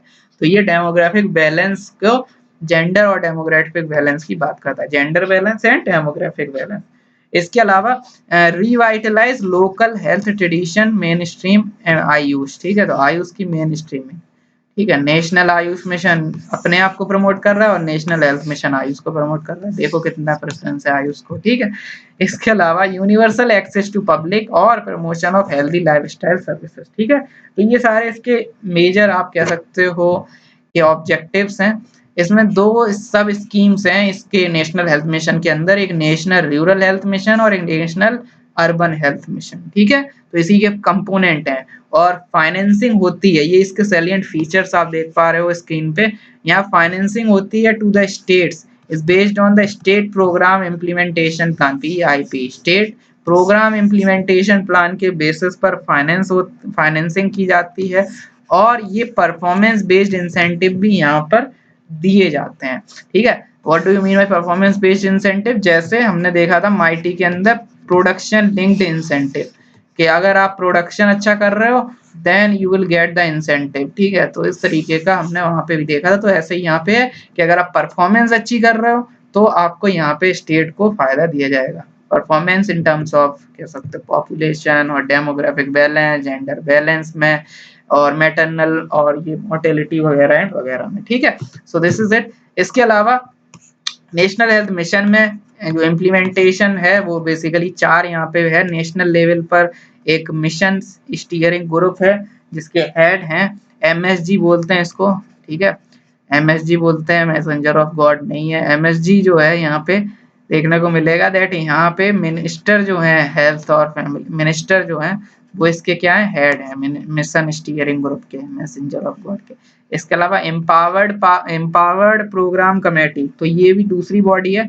इसमें इसी मिनिस्ट्री ऑफ हेल्थ के सेक्रेटरी होंगे, मतलब IAS ऑफिसर यहाँ होंगे और मेन जो नेता है वो मतलब जो कैबिनेट मिनिस्टर है वो यहाँ होंगे। ठीक है, तो ये चीज ध्यान रखना। नेशनल लेवल पर 2 बॉडी हैं, MSG ये मिशन स्टीयरिंग ग्रुप और आपका empowered programme committee. State level पर है स्टेट हेल्थ मिशन जिसके हेड होंगे चीफ मिनिस्टर। ठीक है, ये स्टेट लेवल पर है। डिस्ट्रिक्ट लेवल पर डिस्ट्रिक्ट हेल्थ मिशन होगा जिसमें ये लोग बनाएंगे inter sectoral district health plan. ठीक है, और विलेज लेवल पर विलेज लेवल एंड सैनिटेशन समिति। ठीक है, थोड़ा सा इंस्टीट्यूशनल मैकेनिज्म पता होना चाहिए बिकॉज हेल्थ मिशन जो है वो ऐसी छोटी मोटी स्कीम नहीं है, बहुत पुराने टाइम से चल रही है ये NRHM वगैरह। ठीक है, इनके टाइम में मतलब 2012 और उसके पहले के टाइम में मतलब इसका घोटाले वगैरह भी यूपी वगैरह में ये न्यूज में मतलब बहुत पुरानी स्कीम है NRHM NUHM। So that's why थोड़ा सा पता होना चाहिए इंस्टीट्यूशनल मैकेनिज्म। NRHM में क्या इंसेंटिव्स हैं, तो यहाँ पे इनिशिएटिव्स क्या हैं, जो आपका आशा जो आपने सुना होगा ना आशा वगैरह, तो इसके अंदर जो इसका फुल फॉर्म होता है एग्रीडाइटेड सोशल हेल्थ एक्टिविस्ट। तो ये जो इनिशिएटिव है जो आशा आशा मैम और ये सब बोला जाता है इन लोग को आशा मैडम, तो ये गांव वगैरह में होती हैं, ये सोशल हेल्थ एक्टिविस्ट होती हैं। ठीक है, तो ये हेल्थ एक्टिविस्ट हैं, तो ये सारे इनको काम करने होते हैं। So I hope you are getting awareness generation और बेनिफिशियरी आइडेंटिफिकेशन, मतलब बहुत सारा जो ग्राउंड पे काम होता है वो ये लोग करते हैं सोशल हेल्थ एक्टिविस्ट। इसके अलावा जननी सुरक्षा योजना, नेशनल मोबाइल मेडिकल यूनिट, जननी शिशु सुरक्षा योजना, राष्ट्रीय बाल स्वास्थ्य कार्यक्रम, mother and child health wing MCH wing. इसके अलावा reproductive maternal, newborn child and adolescent health, free drug and free diagnostic, district hospital and knowledge centre, main streaming Ayush. ठीक है, तो ये सारे नेशनल रूरल हेल्थ मिशन के इनिशिएटिव्स हैं। और क्या क्या मिनिस्ट्री है नेशनल, इसमें बेसिकली दूसरा कंपोनेंट भी है नेशनल अर्बन हेल्थ मिशन। ये कवर देखो याद रखना 50,000 की पॉपुलेशन है, अगर 50,000 की पॉपुलेशन से कम है तो फिर एरिया जो है वो रूरल में ही आएगा। ठीक है, नो मैटर कि वहाँ पे बहुत कुछ डेवलपमेंट हो चुका वगैरह वगैरह, 50,000 जो है वो पॉपुलेशन का क्राइटेरिया है, उसमें अगर कम है तो फिर रूरल में जाएगी, ज्यादा है तो अर्बन में आएगी। ठीक है, तो all the state Capitals, district headquarter, city town जहाँ पे 50,000 का पॉपुलेशन पार है, कम होगा तो एनआरएचएम में जाएगा, ज्यादा होगा तो एनयूएचएम में। ये need based city specific urban health care system ये प्रोवाइड कराने की कोशिश करता है। ठीक है, need based specific urban health. इसके अलावा पार्टनरशिप है with community and local bodies. ठीक है, तो एक कह सकते हो पार्टिसिपेटरी अप्रोच है नेशनल अर्बन हेल्थ मिशन का। जो लोग मेरे से पब्लिक एडमिनिस्ट्रेशन के वीडियोस देखते हैं, पढ़ते हैं, और जिन्होंने वीडियोस देखे हुए हैं, बेसिकली आपको पता होगा कि पार्टिसिपेटिव मैनेजमेंट आप यहाँ लिंक कर सकते हो पार्टनरिंग विद कम्युनिटी वगैरह से। ठीक है, तो नेशनल अर्बन हेल्थ मिशन का example you can coat in your public administration. ADB support यानी एशियन डेवलपमेंट बैंक का यहाँ सपोर्ट है। देखो हमने वर्ल्ड बैंक का सपोर्ट बहुत जगह पढ़ा, हमने अगर वर्ल्ड बैंक की हम बात करें तो हमने वर्ल्ड बैंक का सपोर्ट बहुत जगह पढ़ा था। ठीक है, तो वैसे यहाँ पर है एडीबी का सपोर्ट है। ठीक है, वर्ल्ड बैंक का नहीं है, एडीबी का है। जैसे हमने कहाँ कहाँ पढ़ा था, याद करो थोड़ा ब्रेनस्टॉर्मिंग, मिनिस्ट्री ऑफ जल शक्ति के अंदर अटल भूजल योजना में देखा था, नेशनल हाइड्रोलॉजी प्रोजेक्ट में, और जो आपका ड्रिप है, ठीक है, डैम रिहेबिलिटेशन वाला, तो वहां पे भी है। ऐसे ही मिनिस्ट्री ऑफ एग्रीकल्चर के अंदर national agricultural higher education policy में भी वर्ल्ड बैंक का सपोर्ट है। ठीक है, और यहाँ एडीबी का सपोर्ट है, यहाँ वर्ल्ड बैंक का नहीं है, याद रखना है। इसके अलावा फंडिंग बाय सेंटर 75% नॉर्मल है, सॉरी गाइस, नॉर्मल जो यानी स्टेट के रेस्पेक्ट, मतलब नॉर्मल स्टेट्स, लेकिन 90% है फॉर ये एससीएस के लिए। ठीक है, स्पेशल कैटेगरी स्टेटस के लिए 90% हो जाता है। जननी सुरक्षा योजना, जननी सुरक्षा योजना जननी के लिए है, मतलब जो मैटरनल और इन्फेंट मोर्टेलिटी, बेसिकली जो प्रेग्नेंट वीमेन है उनके लिए है, आप समझ सकते हो, उनकी सुरक्षा के लिए है। तो ये बेसिकली याद रखना, ये चीज याद रखना कि ये मिनिस्ट्री ऑफ वीमेन में नहीं है। ठीक है, वीमेन चाइल्ड डेवलपमेंट में नहीं है, जननी की सुरक्षा है, तो हेल्थ का इनिशिएटिव है तो मिनिस्ट्री ऑफ हेल्थ में है। ठीक है, जननी सोच के, और जननी मतलब लेडी को सोच के इसको मिनिस्ट्री ऑफ वीमेन में मत लिख देना। ठीक है, याद रखना है इसको, जननी सुरक्षा, जननी शिशु सुरक्षा, ये सब इसी में आती हैं। ठीक है, और मातृ सुरक्षित मातृत्व और प्रधानमंत्री सुरक्षित मातृत्व, ये सब इसमें आता है। जो आपका मातृत्व जो मतलब मातृवंदन योजना है जिसमें पैसे दिए जाते हैं 6,000, वो जो है वो वीमेन एंड चाइल्ड डेवलपमेंट की है। तो ये थोड़ी सी चीजें याद रखना, इन चीजों में वरना कंफ्यूज हो जाओगे, समझ नहीं आएगा। ठीक है, तो ध्यान रखना है इसको।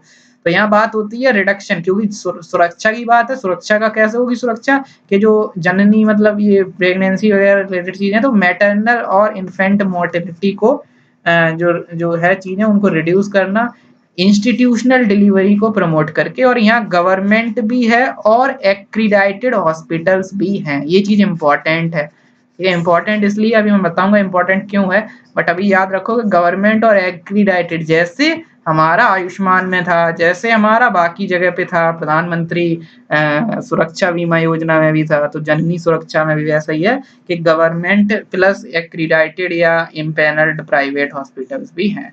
इसके अलावा नेशनल रूरल हेल्थ मिशन के अंदर ये आती है, और इट इज अ स्पॉन्सर्ड, अभी देखा था ना इनिशिएटिव बाय एनआरएचएम, तो हाँ देखा था इसको। ठीक है, इसके अलावा एंटाइटल्ड फॉर कैश असिस्टेंस, तो जननी सुरक्षा योजना में कैश असिस्टेंस मिलता है अगर आप इंस्टीट्यूशनल डिलीवरी, अगर कोई जननी करवाती हैं। ठीक है, इसके अलावा परफॉर्मेंस बेस्ड इंसेंटिव दिया जाता है टू वीमेन, जो आशा जो है, हमने देखा था ना आशा, तो एक्रीडाइटेड सोशल हेल्थ एक्टिविस्ट, तो उनको भी इंसेंटिवाइज किया जा रहा है। जैसे हमने देखा था ना पहले भी, जैसे विलेज लेवल एंटरप्रेन्योर जो हैं उनको इंसेंटिवाइज दिया जा रहा है कि आप ज्यादा से ज्यादा लोगों को अवेयरनेस जनरेट करो, स्कीम में एनरोल कराओ, तो वैसे ही यहाँ पर है। इसके अलावा बात है स्मॉल कैश असिस्टेंस भी दिया जाएगा for the home deliveries as well. ठीक है, तो होम डिलीवरीज में भी यहाँ पे थोड़ा सा हेल्प की जाएगी, स्मॉल कैश असिस्टेंस दिया जाएगा बीपीएल फैमिली वगैरह। तो ऐसे आप यहाँ देख पाओगे दैट इंस्टीट्यूशनलाइजेशन और ये सब कम करने की बात है। और मेन चीज है गवर्नमेंट और एक्रीडेटेड दोनों है। इसके बाद जननी सुरक्षा में शिशु की भी बात हो जाएगी, क्योंकि शिशु भी तो है, यहाँ बच्चा भी है, बेबी भी है, baby boy baby girl whatever. तो ये जननी शिशु सुरक्षा योजना में जननी भी है और शिशु भी है ना, समझ रहे हो। तो यहाँ पे मैटरनल मोर्टेलिटी तो अभी थी, यहाँ बेसिकली वो सब तो रहेगा ही साथ में, क्योंकि पुरानी वाली में भी भले ही शिशु नहीं लिखा था लेकिन इन्फेंट मोर्टेलिटी तो यहाँ पे भी था ना। और इंस्टीट्यूशनल डिलीवरी को प्रमोट करेंगे तो ऑब्वियसली वो हिंदी में जच्चा बच्चा बोलते हैं, या मतलब वो दोनों सेफ रहेंगे। सो ऐसे आप समझिए दैट यहाँ दोनों थे। तो अब इसमें क्या अंतर है, आप शिशु लिख दिया तो क्या अंतर है, ये बेसिकली इसका थोड़ा सा ऑब्जेक्टिव अलग है दैट ये प्रोवाइड करती है आउट ऑफ पॉकेट एक्सपेंसेस को कम करने की कोशिश करती है। तो आप सोचोगे पैसा दे देती होगी, पैसा देती है क्या, नहीं पैसा नहीं, पैसा तो पिछली वाली देती थी, जननी सुरक्षा योजना। यहाँ क्या है, pregnant women who access government health facilities for delivery. तो यहाँ पे गवर्नमेंट हॉस्पिटल में जब इंस्टीट्यूशनल डिलीवरी और ये सब है तो वहां पे वीमेन को जीरो एक्सपेंस, यहाँ देखो जीरो एक्सपेंस डिलीवरी होगी, एंटाइटलमेंट बेस्ड अप्रोच। तो जो भी चीजें हैं, ठीक है, यहाँ पे एक्सपेंस कुछ भी नहीं होगा, ठीक है, कुछ भी एक्सपेंस नहीं होगा, सारा जो है वो सर मतलब जो गवर्नमेंट हॉस्पिटल है वो खुद ही उठाएगा। तो एंटाइटलमेंट बेस्ड अप्रोच है, हमने बहुत सारे देखो अप्रोच पढ़ लिए, अब यहाँ पे मेंस के लिए इंपॉर्टेंट है। रिवर बेसिन अप्रोच पढ़ा था, इसके अलावा यूटिलिटी बेस्ड अप्रोच पढ़ा था, है ना। तो ऐसे बहुत सारे, तो एम्पावरमेंट बेस्ड अप्रोच होता है, एंटाइटलमेंट बेस्ड अप्रोच होता है। एंटाइटलमेंट का मतलब है कि पैसे वगैरह दे रहे हो, एम्पावरमेंट का मतलब कि आप पैसे नहीं दे रहे हो, उन्हें एम्पावर, उन्हें सशक्तिकरण उनका कर रहे हो, समझ रहे हो। तो ये चीज है, तो फ्रीवीज की तरह यहाँ पैसे दिए जा रहे हैं, इसलिए इसे एंटाइटलमेंट बेस्ड कह रहे हैं, ठीक है। तो वैसे तो एंटाइटलमेंट को क्रिटिसाइज किया जाता है कि ऐसे क्यों करते हैं, लेकिन इसमें ये चीज इंपॉर्टेंट है तो कोई दिक्कत की बात नहीं, इसमें नहीं करना चाहिए क्रिटिसाइज। फ्री ट्रांसपोर्ट वगैरह, आप देखो डिलीवरीज के टाइम में जो भी चीजें आएंगी, खर्चा आएगा, वो फ्री है, लेकिन आने तक, वहां आने तक हॉस्पिटल, तो वो भी फ्री ट्रांसपोर्ट वगैरह है। तभी तो कहा जा रहा है आउट ऑफ पॉकेट एक्सपेंसेस को रिड्यूस करने के लिए हो रहा है। इसके अलावा यहाँ पे कोई कैश असिस्टेंस नहीं है, ये चीज इंपॉर्टेंट है कि पैसे कम तो किए जा रहे हैं, कैश जो है, जो भी बेसिकली इसका ऑब्जेक्टिव तो ये है कि पॉकेट एक्सपेंसेस कम करना है, लेकिन पैसा डायरेक्ट नहीं दिया जा रहा है, ट्रांसपोर्ट और ये सब में जीरो जीरो कर दिया जा रहा है, ठीक है। और इम्पोर्टेंट ये है दैट यहाँ गवर्नमेंट लिखा हुआ है, प्रधानमंत्री जो नॉट प्रधानमंत्री, जननी सुरक्षा योजना के अंदर एम्पावर में यहाँ बेसिकली क्या प्रमोट हो रहा था, इंस्टीट्यूशनल डिलीवरी। तो यहाँ दोनों चीजें थी, ठीक है। और स्मॉल कैश असिस्टेंस था, और यहाँ कैश असिस्टेंस नहीं है, और यहाँ पे प्राइवेट भी नहीं है, दोनों चीजें नहीं है, ठीक है। तो ऐसे कुछ प्राइवेट और कैश को याद कर लो, प्राइवेट का प्रॉफिट मोटिव रहता है, तो यहाँ पे ना प्राइवेट है ना प्रॉफिट है ना कैश है, ना प्राइवेट है ना प्राइवेट सेक्टर आ रहा है ना कैश आ रहा है। पिछले में प्राइवेट भी आ रहा था, कैश भी आ रहा था, ठीक है। तो ऐसे कुछ याद कर सकते हो, ठीक है। और यहाँ कैश आ रहा है, तो ये कैश को, यहाँ कैश मतलब यहाँ नहीं आ रहा है, तो यहाँ कैश कम हो, आउट ऑफ पॉकेट एक्सपेंडिचर में कम हो रहा है। तो ऐसे कुछ याद कर सकते हो, ठीक है। So this is it. इसके अलावा प्रधानमंत्री सुरक्षित मातृत्व योजना याद रखना, प्रधानमंत्री मातृवंदना योजना, मातृवंदन योजना, तो वो जो है वो आपकी प्रधानमंत्री मातृवंदन योजना जिसमें इंसेंटिव दिया जाता है, वो वीमेन एंड चाइल्ड डेवलपमेंट की है। ये चीज इंपॉर्टेंट है, अदरवाइज कंफ्यूज हो सकते हो। तो प्रधानमंत्री सुरक्षित मातृत्व अभियान, ये मैटरनल इन्फेंट मोर्टेलिटी की बात, यहाँ पे भी रिडक्शन की बात है through safe pregnancy and safe deliveries. All pregnant women who are in the second and third trimesters of pregnancy, third trimester और सेकेंड ट्राइमेस्टर, ट्राई का मतलब 3, तो 9 मंथ होते हैं, पता है 9 मंथ होते हैं, तो 9 मंथ के 3 हिस्से करो तो कितना हो गए, 3 मंथ 3 मंथ 3 मंथ। तो सेकेंड ट्राइमेस्टर और थर्ड ट्राइमेस्टर, जैसे सेमेस्टर होता है तो वो 2 में कर देते हो, तो 12 महीने का है तो 6 हो जाएंगे, 10 महीने का है तो 5 हो जाएंगे, 2 में करना है ना टोटल को। ऐसे ट्राइमेस्टर मतलब टोटल 9 महीने तो उनको 3 हो जाएंगे, ठीक है। तो सेकेंड और थर्ड, 3 शुरू के 3 में तो मतलब कुछ नहीं है, लास्ट के जो 6 हैं, ठीक है, ये सेकेंड ट्राइमेस्टर थर्ड ट्राइमेस्टर, उसमें वो लोग एलिजिबल हैं जो भी प्रेग्नेंट वुमेन है सेकेंड और थर्ड ट्राइमेस्टर। तो सुरक्षित मातृत्व थोड़ा सा और ज्यादा प्रोएक्टिव है, सिर्फ ऐसा नहीं है कि इंस्टीट्यूशनल डिलीवरी, या सिर्फ ऐसा नहीं है कि डिलीवरी के टाइम और पॉकेट एक्सपेंसेस कम करना है, ठीक है, वो सब नहीं है। उसके पहले ही देख लो सेकेंड ट्राइमेस्टर से ही शुरुआत हो जाएगी सुरक्षित मातृत्व, यानी मातृत्व भी पूरा, जो मातृत्व तो तभी शुरू हो जाता है ना शुरुआत में ही, तो दैट्स वाई वहीं से इसकी शुरुआत हो जाती है। तो ये एक तरीके की प्रोएक्टिव है, आप ऐसे याद रख सकते हो। To provide the fixed day assured comprehensive and quality जो एंटीसीडल केयर वगैरह है 9th day of every month. देखो क्या होता है, जैसे ही सेकंड सेमेस्टर से ही, ट्राइमेस्टर से ही यहाँ पे हर महीने की 9 तारीख को, जैसे नहीं मोदी जी बोलते हैं कि 5 बजे 5 तारीख को 5 बजे 5 मिनट तक ऐसे करना है, या 9 बजे 9 तारीख को 9 बजे 9 मिनट तक ये करना है, तो ऐसे मतलब वो होता है। तो ऐसे ही 9 महीने और ये सब रिलेटेड है ना चीजें यहाँ पे, तो दैट्स वाई 9th डे को एवरी मंथ ऐसे याद रख सकते हो। याद वैसे कोई जरूरी नहीं है, बस ऐसे याद रखो कि यहाँ पे एक दिन ये सारी चीजें इंफॉर्मेशन दी जाती है।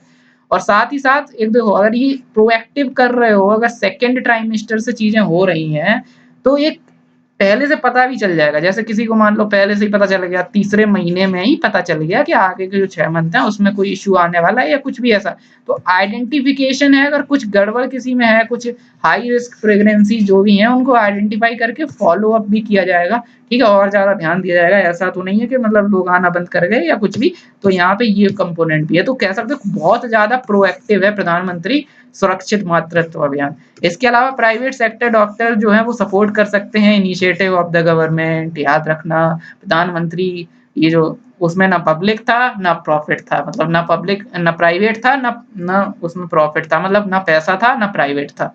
कौन से में, जिसमें बच्चे ने सब बेकार कर दिया था, बच्चे खेल रहे थे, शिशु ने ना प्राइवेट बचा था, शिशु के चक्कर में, शिशु तो बच्चे होते हैं ना शरारती, तो ना प्राइवेट बचा ना पैसा बचा, बच्चे ने पैसे फाड़ दिए और प्राइवेट को भगा दिया। तो कुछ भी ऐसे याद रख सकते हो, ठीक है। ये कहानी है, अभी नहीं, अभी तो लग रहा होगा मजाक में बोल रहे हैं, लेकिन जब एग्जाम में आ जाएगा तो फिर ऐसे मेरी कहानी याद आएगी, ठीक है, फिर नहीं याद आएगा कुछ, इसलिए याद रख लिया करो। सुमन इनिशिएटिव, सुमन इनिशिएटिव जो है इसका भी फुल फॉर्म देखोगे तो यही है, सुरक्षित मातृत्व, ठीक है, मातृत्व अभियान ऐसे करके। तो प्रधानमंत्री बस वो चीजें नहीं है। तो सुमन इनिशिएटिव क्या है, ये एश्योर करना डिग्निफाइड और respect and quality of health care at no cost. तो यहाँ जीरो कॉस्ट, जीरो टॉलरेंस और zero preventive, zero preventable maternal and newborn at zero death वगैरह होती है। तो जीरो जीरो यहाँ पे क्या है, zero cost, zero tolerance, denial of service के लिए जीरो टॉलरेंस और जीरो डेथ। तो ये इसके इनिशिएटिव के टारगेट हैं। इसमें वो कौन है, बेसिकली एलिजिबिलिटी किसकी है, pregnant women, mothers of 6 month after the delivery. Important, प्रधानमंत्री सुरक्षित मातृत्व बैकग्राउंड में चीजें कवर करना शुरू कर रही थी।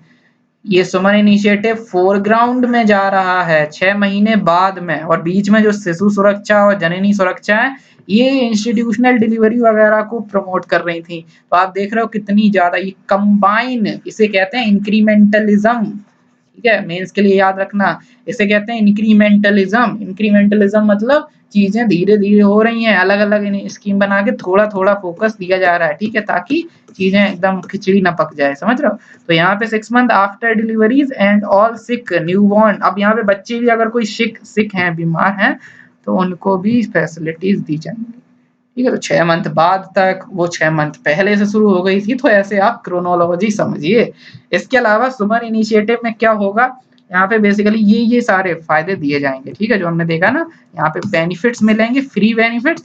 क्या मिलेगा, at least 4 antenatal checkup, 1 checkup during first trimester, at least 1 checkup under प्रधानमंत्री सुरक्षित मातृत्व अभियान, iron folic supplementation, tetanus diarrhoea, diphtheria infection, other components of comprehensive ANC package. तो ये सारी चीजें हैं जो यहाँ सुमन इनिशिएटिव में प्रोवाइड कराई जाएंगी।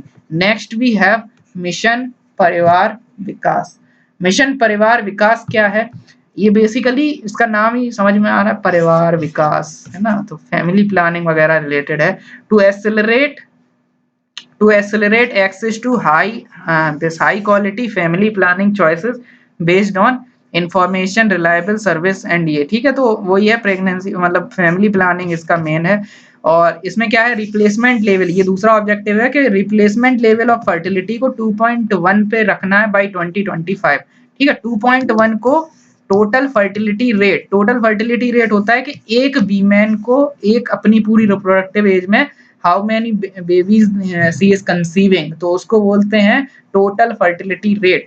और अगर टोटल फर्टिलिटी रेट 2.1 हो जाता है तो इसको बोल देते हैं रिप्लेसमेंट लेवल फर्टिलिटी गोल या रिप्लेसमेंट लेवल ऑफ फर्टिलिटी। क्यों भाई, ऐसा क्यों? देखो, क्योंकि लॉजिक समझो, लॉजिक सिंपल है कि हस्बैंड वाइफ, ठीक है, दो लोग हैं, और अगर एक वीमेन दो, अगर 2.1 है, इसका मतलब क्या है कि दो, लगभग मान लो कि दो बेबी हो रहे हैं, ठीक है, दो बेबी हो रहे हैं, तो दो बेबी कंसीव कर रही है। सो इट बेसिकली मींस कि अगर एक जनरेशन वाइज देखो, वो ये जनरेशन अगर फर्स्ट है तो नेक्स्ट जनरेशन में दो लोग आ गए, है ना, और फिर समझ रहे हो, तो ओवरऑल क्या है, रिप्लेसमेंट हो गया एक तरीके का, कि दो लोग थे, दो लोग और आ गए, दैट्स इट। तो यहाँ पर पॉपुलेशन जो है वो बढ़ेगी नहीं, समझ रहे हो। अगर ये 3 हो जाए तो फिर ये 3 आ गए, दो दो फर्स्ट जनरेशन में दो लोग हैं, सेकंड नेक्स्ट जनरेशन में 3 लोग आ गए, तो बढ़ गई पॉपुलेशन। लेकिन अगर TFR 2.1 को माना जाता है कि ये टोटल फर्टिलिटी रेट 2.1 अगर है, तो उसे हम रिप्लेसमेंट लेवल फर्टिलिटी रेट बोलते हैं। ठीक है, कि ये लेवल ऐसा है 2.1 कि रिप्लेसमेंट हो जाए। अगर कम हो जाए तो समझ लो कि हमारी पॉपुलेशन कम हो रही है, डिक्लाइनिंग हो रही है, क्योंकि अगर मान लो एक है तो इसका मतलब है कि एक वीमेन एक बेबी कंसीव कर रही है अपनी पूरी एज में, रिप्रोडक्टिव एज में। सो इट बेसिकली मींस कि वहां पर मतलब हस्बैंड वाइफ दो थे, बेबी एक कंसीव हुआ, तो दो लोग अगली जनरेशन में, दो लोग तो ये कम हो जाएंगे, वो एक ही है, तो इसलिए यहाँ पे डिक्लाइन होगा पॉपुलेशन में। अगर ये 3-4 है, पहले ये बहुत ज्यादा होता था, अब तो 2.1 बहुत जगह कवर भी हो गया है, ठीक है, तो बहुत अभी ठीक चल रहा है उस हिसाब से। लेकिन ये अगर पहले के जमाने की बात की जाए तो अपने आप वो ज्यादा होता था, 3-4 ऐसे हो जाता था, तो वो चीजें आप देखिए, तो इस वजह से पॉपुलेशन बढ़ती थी। समझ आ गया? इसके अलावा फोकस है इम्प्रूविंग एक्सेस टू कंट्रासेप्टिव, ठीक है, परिवार विकास है तो कंट्रासेप्टिव पर फोकस है। इसके अलावा डिस्ट्रीब्यूट यहाँ पे नई पहल की kit to product of family planning personal hygiene, जो न्यूली वेडेड कपल्स हैं उनको ये नई पहल की किट वगैरह दी जाती है। इसमें क्या होता है, इसमें ये फैमिली प्लानिंग वगैरह की चीजें, पर्सनल हाइजीन वगैरह की चीजें, ठीक है। इसके अलावा स्टेरिलाइजेशन सर्विस को इंक्रीज करने की बात, roll out the injectable contraceptive at sub centre level, ठीक है, सब सेंटर मतलब वो 3 पिलर में दूसरा वाला पिलर, और जनरेट अवेयरनेस वगैरह, ठीक है, ये जो भी कॉन्ट्रासेप्टिव्स होते हैं, पिल्स वगैरह, ये सब तो इनके लिए यहाँ पर है। इसके अलावा फोकस जो है, focus will be on 146 total fertility, जो भी हाई फर्टिलिटी डिस्ट्रिक्ट हैं, 7 हाई फर्टिलिटी स्टेट्स जो हैं, वहां पे 146 डिस्ट्रिक्ट में फोकस है मिशन परिवार विकास का। ठीक है, समझ में आ गया। Now we have universal immunisation programme. Universal immunisation programme क्या है? फ्री ऑफ कॉस्ट वैक्सीन देनी है। किसकी वैक्सीन देनी है? ऑल चिल्ड्रन को देनी है, सभी बच्चों को देनी है। किसको देनी है? बच्चों को देनी है, ठीक है, पूरी कंट्री में देनी है, सभी बच्चों को देनी है। पूरा भारत का नक्शा बनाओ, ठीक है, क्या बनाते, सॉरी माफ करो नक्शे के लिए, ठीक है, सब पूरा भारत का मैप बनाओ और प्रोटेक्ट देम 12 वैक्सीन, जो प्रिवेंटेबल डिजीज जो है, ठीक है, प्रिवेंटेबल डिजीज है, वैक्सीन प्रिवेंटेबल के वैक्सीन से जो डिजीज प्रिवेंट हो सकती हैं, ऐसी 12 वीपीडीज हैं, ठीक है, उनको यहाँ पे वैक्सीन वगैरह दी जाएगी। सिंपल है। Establish a reliable cold chain system to health facility, तो एक कोल्ड चेन सिस्टम यहाँ से एस्टेब्लिश होगा। ये चीजें इंपॉर्टेंट प्रीलिम्स के लिए नहीं है, मेंस के लिए इंपॉर्टेंट है कि यहाँ पे कोल्ड चेन सिस्टम एस्टेब्लिश किया जा रहा है पूरा, ठीक है। इसके अलावा अचीव सेल्फ सफिशिएंसी इन वैक्सीन प्रोडक्शन, इंपॉर्टेंट, ठीक है। अभी हम आत्मनिर्भरता की बात कर रहे हैं, तो आत्मनिर्भरता यहाँ पे पहले से लिखा हुआ है यूनिवर्सल इम्यूनाइजेशन में कि हमें सेल्फ सफिशिएंसी लानी है वैक्सीन के प्रोडक्शन में, ठीक है। जैसे हमने मास्क के प्रोडक्शन में हम अब सेल्फ सफिशिएंट, पीपीईज वगैरह, तो ऐसे ही आप समझ सकते हो कि वैक्सीन में भी हम पहले से चाह रहे थे। इसके अलावा strengthening and maintaining robust surveillance, और ये सारी चीजें आप पढ़ सकते हो एक बार। Introduce and expand the use of new and under utilised vaccine and technologies in UIP, तो नई टेक्नोलॉजी वगैरह को भी यहाँ पे लाने की बात की जा रही है। सिर्फ ऐसा नहीं कि जो वैक्सीन बना दी विदेश वालों ने, हम उन्हें यूज करते रहे, थोड़ा सा टेक्नोलॉजी वगैरह भी यहाँ पे है। कौन कौन सी यहाँ पे है यूनिवर्सल इम्यूनाइजेशन प्रोग्राम में, ये आपके नाम है, ठीक है, आप एक बार देख लीजिए, ट्रिक वगैरह देख लीजिए, ट्रिक को गूगल पे सर्च कर लीजिए या कुछ ट्रिक बना लीजिए, ठीक है। तो यहाँ पे क्या है, डिप्टेरिया पर्टूसिस टिटनेस, तो DPT एक हो गया, ठीक है, पहला। पोलियो है, ठीक है, चलो पोलियो भी है। इसके अलावा मीजल्स और मीजल्स रूबेला, ठीक है, vaccine, single vaccine for dual protection, तो मीजल्स रूबेला का अलग रहता है, चलो भैया लिख लिया। इसके अलावा सीवियर फ्रॉम चाइल्डहुड ट्यूबरकुलोसिस, चलो ट्यूबरकुलोसिस है कौन सा, चाइल्डहुड वाला। हेपेटाइटिस बी, चलो हेपेटाइटिस बी भी लिख लिया, ठीक है, लिख लिया। इसके अलावा meningitis pneumonia caused by this this haemophilus influenza type भी अक्रॉस द कंट्री, तो ये भी हो गया मेनिंगाइटिस एंड निमोनिया, ठीक है, पी। इसके अलावा rota virus vaccine to prevent rota virus, ये भी हो गया। तो 1 2 3 4 5 6 7 8 9 10 11, ठीक है। तो rota virus vaccine to prevent it was excluded, और ये सब चीजें तो ऐसे आपको याद रखने हैं सारे इनिशिएटिव, ठीक है। तो ये हो गया, प्लस पोलियो यहाँ पे था इसलिए, ठीक है। तो इस तरीके से आपको देखने को मिलेगा कि ये यूनिवर्सल इम्यूनाइजेशन प्रोग्राम में है।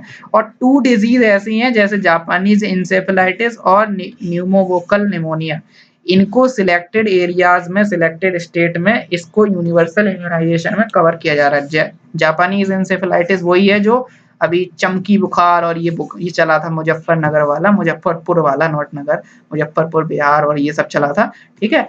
तो वो जो जापानीज इंसेफेलाइटिस है वो, और इधर पे न्यूमोवोकल निमोनिया, तो ये दो जो है ये सिलेक्टेड स्टेट्स में है, बाकी ये ओवरऑल है, ठीक है। तो ये सारी चीजें आपको याद रखनी है। मिशन इंद्रधनुष, तो यहाँ क्या है, यहाँ बेसिकली देखो मिशन इंद्रधनुष भी आपका देखने को मिलेगा कि यहाँ पे भी वैक्सीनेशन है, ठीक है। पिछले वाले में भी था, वहां फ्री ऑफ कॉस्ट वगैरह प्रोवाइड करा के और वो सब चीजें थी। यहाँ क्या है, to ensure full immunisation to more than 90%, ठीक है। तो फुल इम्यूनाइजेशन को 90% ले जाना है, तो ये इसका टारगेट है। और ultimate goal is to ensure full immunisation क्या होता है, फुल इम्यूनाइजेशन होता है कि हमें जितनी एसेंशियल इसमें नोटिफाई की जाएंगी, ठीक है, इसमें बेसिकली वैक्सीन प्रिवेंटेबल जो भी चीजें हैं, तो इसमें जितनी भी नोटिफाई की जाएंगी वैक्सीन, वो सारी सारी, जैसे मान लो 7 है तो 7 है, 8 है, जो भी है वॉट, तो जितनी भी नोटिफाई होंगी उतनी सारी हर बच्चे को पहुंचानी है, तो 90% वो कवरेज लाना है। अब अंतर क्या है, ऊपर वाले में क्या था, ऊपर वाले में बस इनको फ्रीली प्रोवाइड किया जा रहा है हेपेटाइटिस बी की वैक्सीन, ये वो, लेकिन ऐसा नहीं कि कवरेज क्या करना है, कवरेज पे फोकस ऐसा नहीं था, ये पुरानी स्कीम है। इंद्रधनुष क्या है कि 90% फुल इम्यूनाइजेशन, मतलब पूरा फुल पैकेज दे दिया जाएगा कि एक बच्चा आएगा, बैठेगा, सारी स्कीम फिर टिक लगाया जाएगा, हाँ ये वाली हो गई, ये वाली हो गई, ये वाली हो गई, ये वाली हो गई, बहुत सही, बहुत बढ़िया, बहुत बढ़िया, ओ भाई। तो ऐसे करके, तो ये 90% फुल इम्यूनाइजेशन, इसका मतलब ये है, ठीक है। और अल्टीमेट गोल ये है कि full immunisation all available vaccine, ठीक है, अभी सिर्फ थोड़ी सी होंगी, all available vaccine for children up to 2 years, ये बेसिकली 1 साल में करना होता है फुल इम्यूनाइजेशन में, ठीक है। फुल इम्यूनाइजेशन का मतलब है कि 1 साल में आपने कर दिया, और कुछ लिमिटेड जो भी नोटिफाई होंगी उनको, लेकिन यहाँ क्या है, यहाँ कहा जा रहा है कि 2 साल में हम जितनी वैक्सीन है सारी की सारी करके यहाँ पे प्रेग्नेंट वीमेन और बच्चों को प्रोवाइड करने की बात कर रहे हैं, ठीक है। So focus is given on the pockets of low, जहाँ पे लो इम्यूनाइजेशन कवरेज है, जो एरिया है 201 एरियाज ऑफ 546 546 डिस्ट्रिक्ट, तो यहाँ पे फोकस किया जाएगा ज्यादा, ठीक है। इसके अलावा pregnant women who have been left uncovered under the routine immunisation, तो उनको यहाँ कवर किया जाएगा। कैचअप कैंपेन यहाँ पे चल रहा है, ठीक है, तो ये कैचअप कैंपेन। इसके अलावा टेक्निकल, ये न्यूज में ये आ सकता है कि catch up campaign related to which particular initiative of government या क्या से कुछ भी, तो याद रखना कैचअप कैंपेन जो है वो ऐसे यहाँ पे चोर चोर चोर पुलिस नहीं खेल रहा है, ठीक है। तो ये इसका है मिशन इंद्रधनुष का, कि जो लोग रह गए उनको इम्यूनाइज करना है, ठीक है। अभी तो ये वैक्सीन इतनी ज्यादा लगाएंगे full immunisation. Technical support to give, यहाँ पे टेक्निकल सपोर्ट WHO और यूनिसेफ का है, और रोटरी इंटरनेशनल एक्सेट्रा का, ठीक है। So this is there. इसके अलावा एक इंटेंसिफाइड मिशन इंद्रधनुष है, मिशन इंद्रधनुष का ही इंटेंसिफाइड वर्जन IMI 2.0 न्यूज में था रिसेंटली। स्पेसिफिक फोकस है on improving coverage in area with low immunisation, तो जो एरियाज लो इम्यूनाइजेशन के हैं, अभी हमने देखा था ना कि 546 डिस्ट्रिक्ट हैं फोकस एरिया, तो इंटेंस मिशन इंद्रधनुष में और इंटेंस होके क्या कर लिया, और ज्यादा इंटेंस हो गए, फिर हम पहुंच गए कि चलो 546 इज अ बिग नंबर, हमने उसको भी लगभग आधा कर दिया, 272 डिस्ट्रिक्ट जो बहुत ही और ज्यादा गए गुजरे हैं, वहां पे हम पहले करेंगे, उनके फिर ब्लॉक आइडेंटिफाई करके उत्तर प्रदेश और बिहार के ये सब आइडेंटिफाई करके यहाँ इंटेंसिफाइड होगा अब तरीके, ठीक है। अब बिल्कुल धमाल मचाया जाएगा। तो इस तरीके का है। It will focus on urban underserved population in tribal areas. It consist of 4 round of immunisation that will be conducted in the selected district and urban cities between December 2019 and March 2020 और IMI was you can say इसको कहा गया one of the 12 best practices from around the world by British Medical Journal। This is why it is very important क्योंकि ये British medical journal ने recognise किया कि world में 12 बेस्ट प्रैक्टिसेस एक ये है इंटेंसिफाइड मिशन इंद्रधनुष, क्योंकि इसको रूरल एरिया मतलब जो बहुत ही ज्यादा पुअर मतलब अंत्योदय हो गया, ये तो अंत्योदय वाला कि बिल्कुल पुअरेस्ट ऑफ द पुअर, मतलब ये तो मिशन इंद्रधनुष खुद में ही इतना यहाँ पे था कि focus is given on the pocket of low immunisation 546, तो उसको और ज्यादा 272 पे पहुंच गए 2.0 में, ठीक है। ये हो गया। इसके अलावा electronic vaccine intelligence network, electronic vaccine intelligence network ये क्या है, जैसे अब देखो एविन है ये, अब कुछ लोग कंफ्यूज मत होना, एनविस अलग है, यही तो मतलब मजा आता है पढ़ाने में। एनविस अलग है। एनविस क्या था? एनविस था एनवायरमेंटल इंफॉर्मेशन सिस्टम, ठीक है। इसमें EIS भी कह सकते हो लेकिन एनविस है इसका नाम, environmental information system, ENVIS information system. इसमें एनवायरमेंट से रिलेटेड सारी इंफॉर्मेशन होती है और ये मिनिस्ट्री ऑफ एनवायरमेंट में था, लेकिन ये एनविस नहीं है, ये एविन है, ठीक है। तो थोड़ा सा ध्यान रखना, थोड़ी आंखें जो अपनी है वो खुली रखना जब एग्जाम में आए, कि अगर आ जाए कि eVIN initiative is related to which ministry या विच सेक्टर या it is related to what recently seen in the news what it is associated to, तो थोड़ा ध्यान रखना कि एनविस जो विस है वो एनवायरमेंट में है, लेकिन जो विन है वो इलेक्ट्रॉनिक है, ठीक है। तो ऐसे कुछ भी याद कर सकते हो, ठीक है। तो इलेक्ट्रॉनिक वैक्सीन इंटेलिजेंस नेटवर्क ये क्या है, एक एड्रेस करने के लिए है वाइड स्प्रेड इनइक्वालिटी जो है, बेसिकली सपोर्ट करेगा गवर्नमेंट ऑफ इंडिया को यूनिवर्सल इम्यूनाइजेशन में, जो हमने देखा था।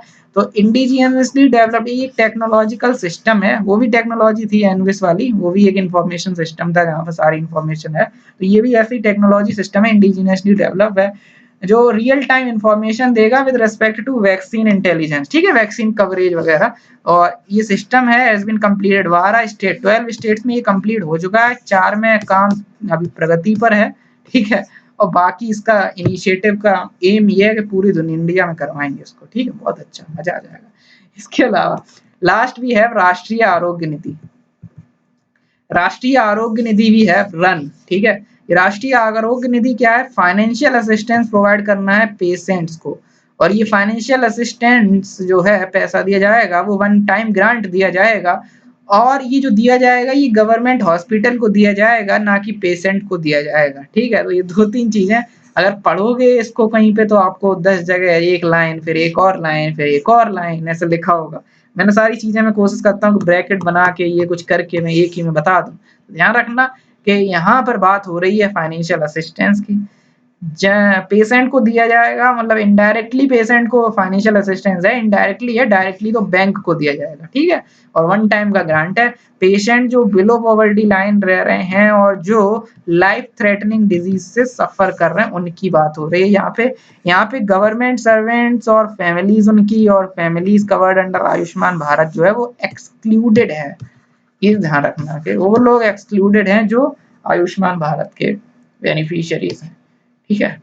इसके अलावा RAN has been registered as under society registration act. तो राष्ट्रीय आरोग्य निधि, निधि मतलब पैसा, अपना सपना मनी मनी, तो राष्ट्रीय आरोग्य निधि तो पैसा वैसा मिलेगा, किसे मिलेगा, पेशेंट को मिलेगा जो बहुत ही खतरनाक डिजीज से जूझ रहे हैं, लेकिन डायरेक्ट नहीं मिलेगा, वरना फिर पता चला कुछ और यूज कर लिया, तो ऐसे कुछ समझ के याद कर लो, गवर्नमेंट को दिया जाएगा। इसके बेसिकली इसका ऑपरेशन जो है इस फंड का, क्योंकि ये एक निधि है, अब इसका हमने जैसे डेयरी में हमने dairy enterprise development fund, agri infrastructure development fund, aquaculture fishery development fund, तो ऐसे बहुत सारे फंड हम पढ़ते रहे हैं पूरे में, मैंने कल भी बताया था पिछले लेक्चर में।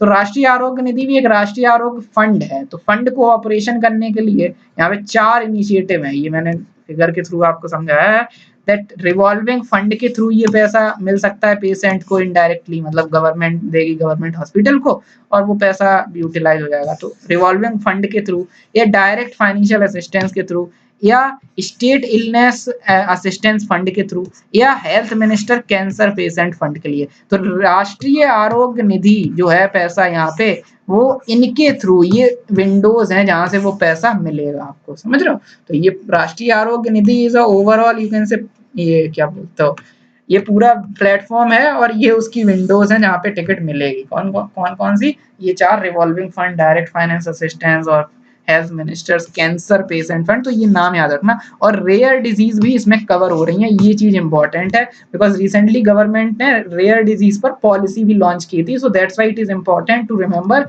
कि राष्ट्रीय आरोग्य निधि में रेयर डिजीज जो है वो भी कवर होती है। ठीक है, so this is all about today's lecture. I hope the lecture is helpful for you. This is it for the day. Thank you so much. Have a nice day. Bye bye and take care. Don't forget to like this video. Like कर दिया करो ताकि मुझे पता चल जाए कि lecture helpful है। अगर नहीं है तो कोई बात नहीं, बट स्टिल अगर हेल्पफुल होता है तो लाइक कर दिया करो। और अभी तक अगर सुन रहे हो, अगर लिटरली अभी तक सुन रहे हो, 1.5 घंटा हो गया है, तो मतलब कुछ हेल्प की होगी तभी सुन रहे हो, अदरवाइज छोड़ देते। तो like the video and press on the bell icon, subscribe and do whatever you feel like. Okay, so like जरूर कर देना, और कोई कमेंट में फीडबैक रिव्यू कुछ भी हो, so you can tell me. Thank you so much. Bye bye and have a nice day.